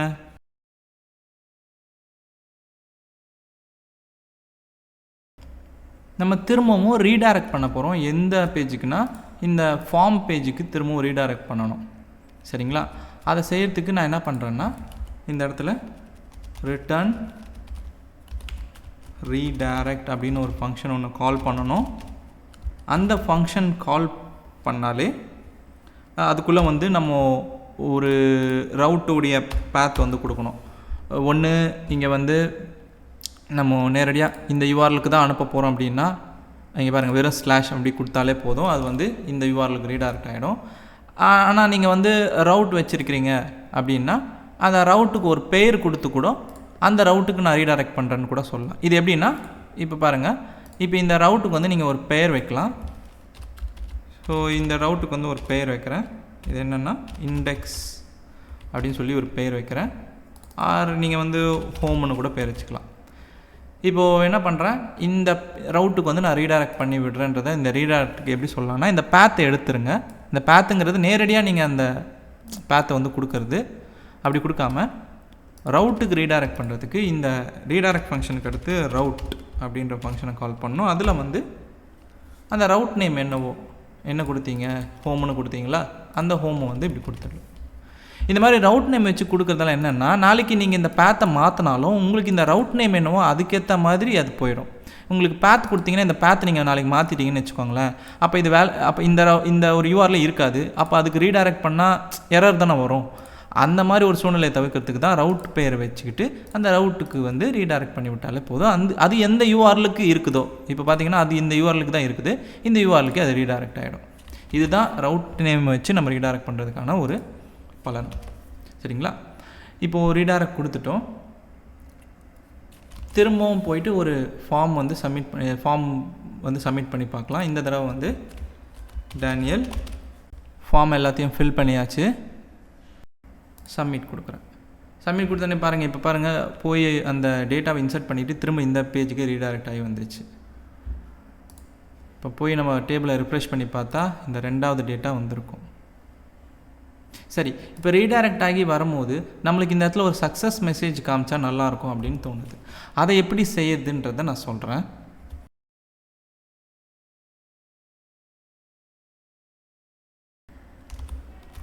இந்த ரீடைரக்ட் பண்ணுறோம் இல்லையா, இந்த ரீடைரக்ட் டு ரவுட் இருக்கு இல்லையா, இந்த லைன், இதுக்கு அடுத்தது வித் அப்படின்ற ஒரு ஃபங்க்ஷனை நீங்கள் கால் பண்ணணும். அந்த வித் ஃபங்க்ஷனில் நீங்கள் ஏதாச்சும் ஒரு பெயர் ஒன்று கொடுக்கலாம். இப்போ உதாரணத்துக்கு சக்ஸஸ் அப்படின்ற பெயர் ஒன்று கொடுக்குறேன், அல்லது மெசேஜ் அப்படின்ற ஒரு பெயர் ஒன்று கொடுக்குறேன். இந்த பெயருக்கு ஏற்ற மாதிரி ஒரு வேல்யூ ஒன்று கொடுக்கணும்.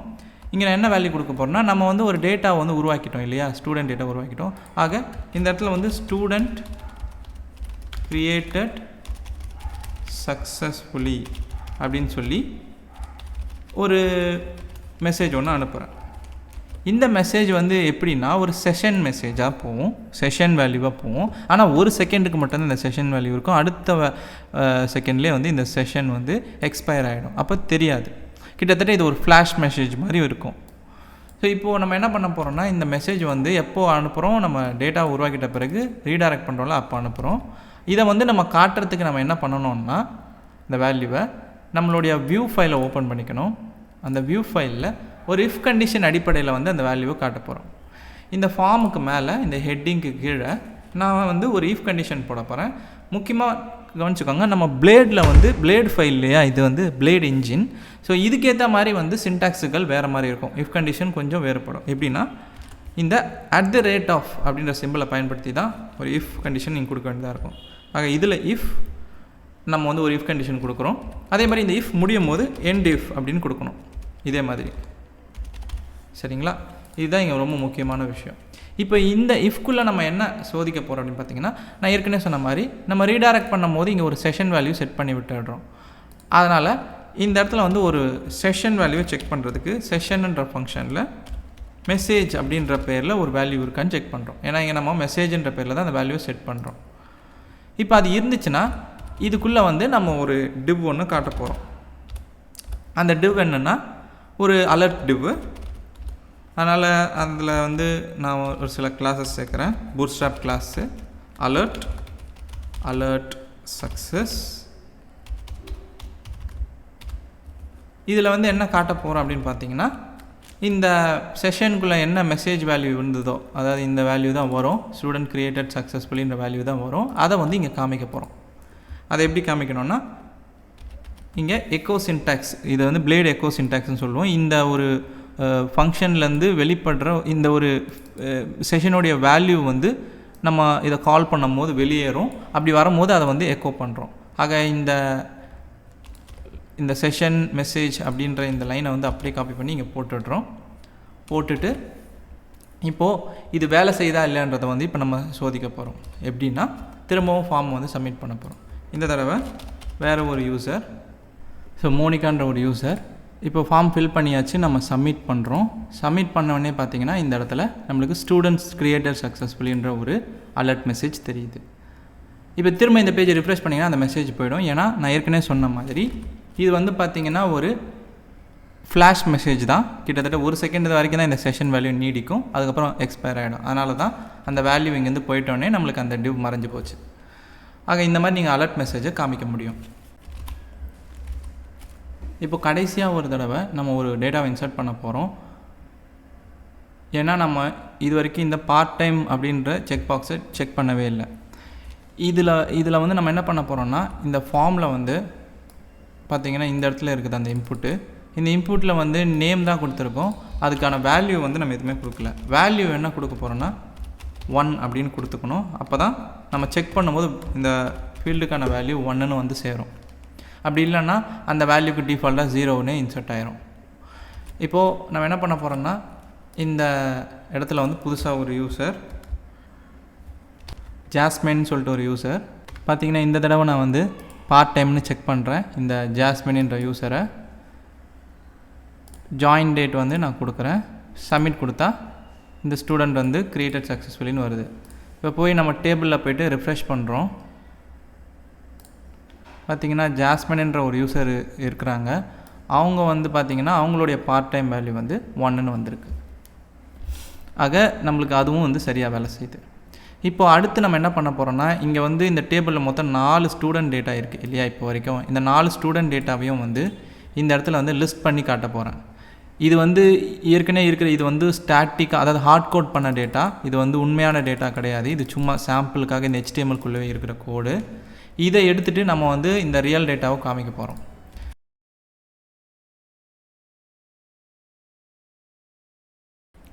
ஸ்டூடெண்ட்டோட லிஸ்ட்டை வந்து நம்ம காமிக்க போகிறோம். அதுக்கு முதல்ல வந்து இந்த வியூவில் வந்து நம்ம எந்த இடத்துல காமிக்க போகிறோன்றதை நான் உங்களுக்கு காட்ட விரும்புகிறேன். இந்த ரிஜிஸ்டர்ட் ஸ்டூடெண்ட்ஸுன்ற ஒரு ஹெட்டிங் இருக்கு இல்லையா? அதாவது இந்த ஹெட்டிங் இங்கே இருக்குது. இதுக்கு கீழே ஒரு அன்ஆர்டர் லிஸ்ட் இருக்கு இல்லையா? அந்த அன்ஆர்டர் லிஸ்ட்டில் ஸ்டாட்டிக்காக ஒரு டேட்டா இருக்குது. அதை எடுத்துகிட்டு நம்மளுடைய இந்த ரியல் டேட்டாவை காமிக்க போகிறோம். ஆனால் இந்த ரியல் டேட்டா, இந்த உண்மையான இந்த டேட்டா வந்து நம்மளுக்கு இந்த பேஜில் வந்து கிடைக்கணும் இல்லையா? அப்போ கிடைச்சாதான் நம்மளால் இதுங்க வந்து காட்ட முடியும் ஹிட்ரேட் பண்ணி லூப்பில். அப்போது வந்து நம்ம என்ன பண்ணணும்னா, இந்த ஸ்டூடெண்ட் கண்ட்ரோலரில் இந்த பேஜை வந்து லோட் பண்ணும்போது எங்கே லோட் பண்ணுறோம் அப்படின்னு பார்த்தீங்கன்னா, இந்த வியூ ஃபார்ம்ன்ற மெத்தடில் தான் நம்ம லோட் பண்ணுறோம். இந்த இடத்துல இந்த வியூவில் வந்து நம்ம அந்த ஸ்டூடெண்ட்ஸ் டேட்டாவை வந்து அனுப்புனா தான் அதை அங்கே வந்து லிஸ்ட்டு ஜென்ரேட் பண்ணி காட்ட முடியும் இந்த இடத்துல. அதுக்கு நம்ம என்ன பண்ண போகிறோன்னா, நம்ம ஸ்டூடெண்ட் மாடலை வச்சுக்கிட்டு டேட்டாவை எல்லாத்தையும் ரீட் பண்ண போகிறோம். ஆக நான் ஏற்கனவே சொன்ன மாதிரி நீங்கள் ஒரு குறிப்பிட்ட டேபிளுக்கான டேட்டாவை ரீட் பண்ணும் போதோ, இன்சர்ட் பண்ணும் போதோ, அப்டேட் பண்ணும் போதோ மாடலை பயன்படுத்தி தான் இது எல்லாத்தையும் பண்ணணும். அதனால தான் இப்போது டேட்டாவை எடுக்கிறதுக்கும் மாடலை பயன்படுத்துகிறோம். இந்த மாடல் வந்து இந்த இடத்துல பயன்படுத்துங்க. இதில் வந்து என்ன மெத்தட் இந்த வாட்டி நம்ம பயன்படுத்த போகிறோன்னா, ஆல் அப்படின்ற மெத்தட். இந்த ஆல்ன்றது வந்து என்ன பண்ணோன்னா, இந்த டேபிள்குள்ளே இருக்கிற எல்லா டேட்டாவையும் ஆப்ஜெக்ட்ஸாக கொண்டு வந்துடும் இந்த இடத்துல. அதை நம்ம ஸ்டூடெண்ட்ஸ் அப்படின்ற பேரில் வாங்கி வச்சுக்கலாம் ஒரு வேரியபிளில். வாங்கி வச்சுக்கிட்டு இந்த வேரியபிளில் நம்ம வந்து இந்த இடத்துல வந்து பாஸ் பண்ணணும் இந்த வியூவுக்கு. ஆனால் அதை எப்படி பாஸ் பண்ணலான்னா, நீங்கள் இந்த இடத்துல இந்த வியூ பேருக்கு பக்கத்தில் 2வது ஆர்குமெண்ட்டாக ஒரு அரே டேட்டா ஒன்று கொடுக்கணும். அந்த அரே டேட்டாவில் எந்த பேரில் இந்த டேட்டா வந்து அனுப்ப போகிறீங்கன்றதை வந்து கொடுக்கணும். முதல்ல ஸ்டூடெண்ட்ஸுன்ற பேரில் தான் இந்த டேட்டாவை அனுப்ப போகிறேன். இந்த ஸ்டூடெண்ட்ஸுன்றது வந்து ஒரு பெயர். இதுக்கான வேல்யூ என்ன அப்படின்றத கொடுக்கணும். இதுக்கான வேல்யூ வந்து இந்த வேரியபிள் தான். சரிங்களா? இந்த மாதிரி கொடுத்தா நீங்கள் வந்து வியூவில் வந்து ஆக்சஸ் பண்ணிக்கலாம் ஸ்டூடெண்ட்ஸுன்ற பேரில். இப்படி நீங்கள் கொடுக்குறதும் ஒன்று தான். இதை விட இன்னும் ஷார்ட்டாக ஒரு விஷயம் நான் சொல்கிறேன். இப்படி கொடுக்கறதுக்கு பதிலாக காம்பேக்ட்னு ஒரு மெத்தட் ஒன்று இருக்குது. அந்த காம்பேக்ட் மெத்தடில் ஸ்டூடெண்ட்ஸுன்ற இதே பேரை வந்து கொடுத்தீங்கனாலே போதும். இந்த பேரில் இருக்கக்கூடிய ஒரு வேரியபிள் வேல்யூ எடுத்துக்கும், இதே பேரில் ஒரு வேரியபிள் கீயை வந்து வச்சுக்கும். இப்போ இதுக்கு முன்னாடி பண்ணிங்க பார்த்தீங்களா, அரே வச்சு ஸ்டூடெண்ட்ஸ் ஈக்குவல் ஸ்டூடெண்ட்ஸ் அப்படின்னு சொல்லிட்டு அதே தான் இதுவும் பண்ணுது, இன்னும் ஷார்ட்டாக.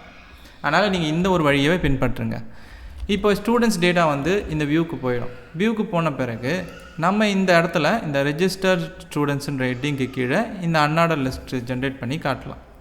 இப்போ இந்த அன்ஆர்டர் லிஸ்ட்டில் வந்து நம்ம 3 லிஸ்ட் ஐட்டம் வச்சுருக்கோம். அதில் 2 எடுத்துருவோம். நம்மளுக்கு ஒரே ஒரு லிஸ்ட் ஐட்டமே போதும். அதையே திரும்ப லூப் பண்ணி ஜென்ரேட் பண்ணிட போகிறோம்.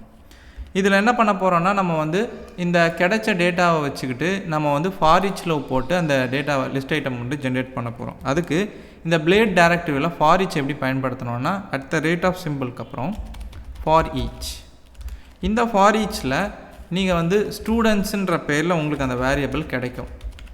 கிடைச்ச அந்த வேரியபிள்லேருந்து ஒவ்வொரு டேட்டாவும் எந்த பேரில் எடுக்க போகிறீங்கன்னா, ஆஸ் ஸ்டூடெண்ட்டுன்ற பேரில் எடுக்கிறீங்க. ஆக ஒரு ஆப்ஜெக்டாக வரும். அப்படி ஒரு ஆப்ஜெக்டாக வரும்போது அதிலேருந்து நம்ம முக்கியமான சில வேல்யூஸ் தான் காட்ட போகிறோம்.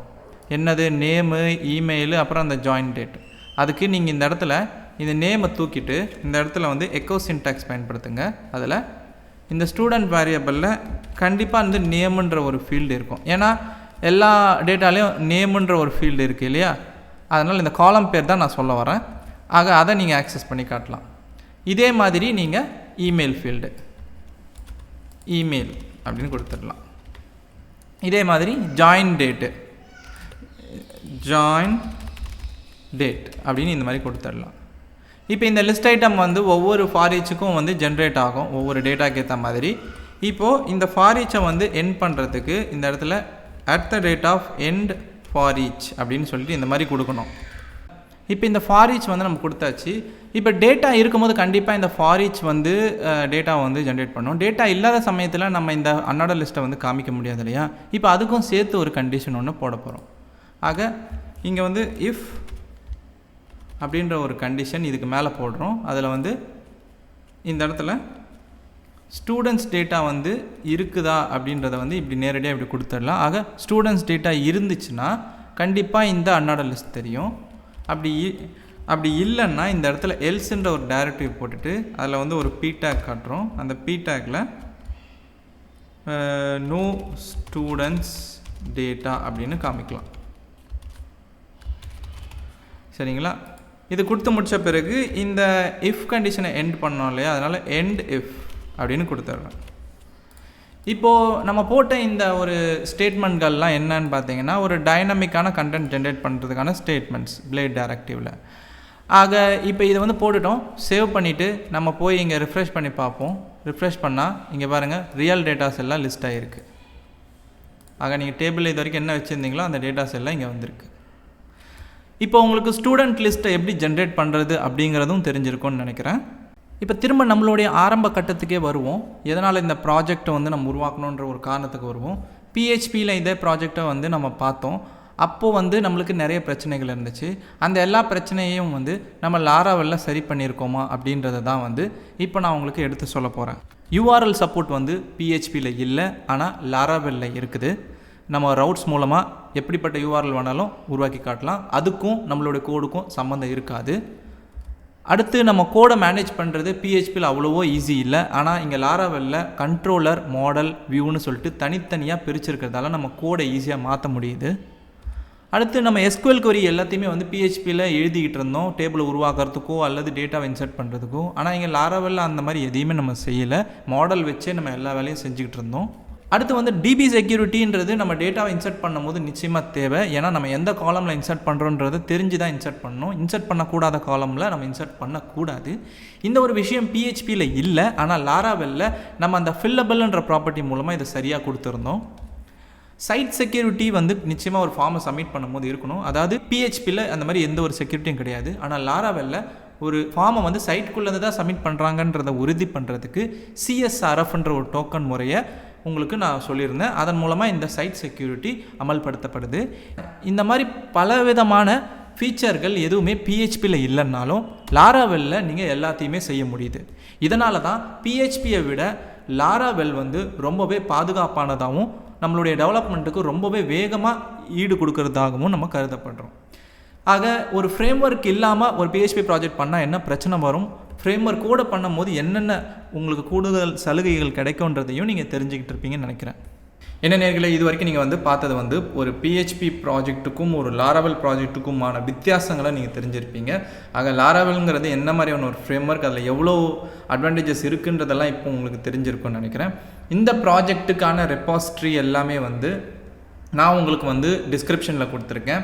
அதில் நீங்கள் போய் நார்மல் பிஹெச்பி ப்ராஜெக்ட்டுக்கான ஃபைல்ஸையும் பார்க்க முடியும், லாராவெல் ப்ராஜெக்ட்டுக்கான ஃபைல்ஸையும் பார்க்க முடியும். செக்ஷன் 1 செக்ஷன் 2ன்னு கொடுத்துருப்பேன். நீங்கள் அதை போய் பாருங்கள். ஸோ மேற்கொண்டு இது மாதிரி நிறைய வீடியோஸை போடணுன்றது என்னுடைய விருப்பம் தான். அதுக்கு நீங்கள் இந்த வீடியோவுக்கு வந்து சப்போர்ட் கொடுத்தா தான் இந்த மாதிரி நிறைய வீடியோஸை கொண்டு வர முடியும். ஸோ இது உங்களுக்கு பலன் கொடுத்ததுன்னா இந்த வீடியோக்கு லைக் பண்ணுங்கள், இந்த சேனலை பற்றி உங்கள் ஃப்ரெண்ட்ஸுக்கு ஷேர் பண்ணுங்கள். மேற்கொண்டு ஏதாச்சும் உங்களுக்கு சொல்லணும்னு இருந்துச்சுன்னா கமெண்டில் தெரிவிங்க. நன்றி, திரும்பவும் சந்திப்போம்.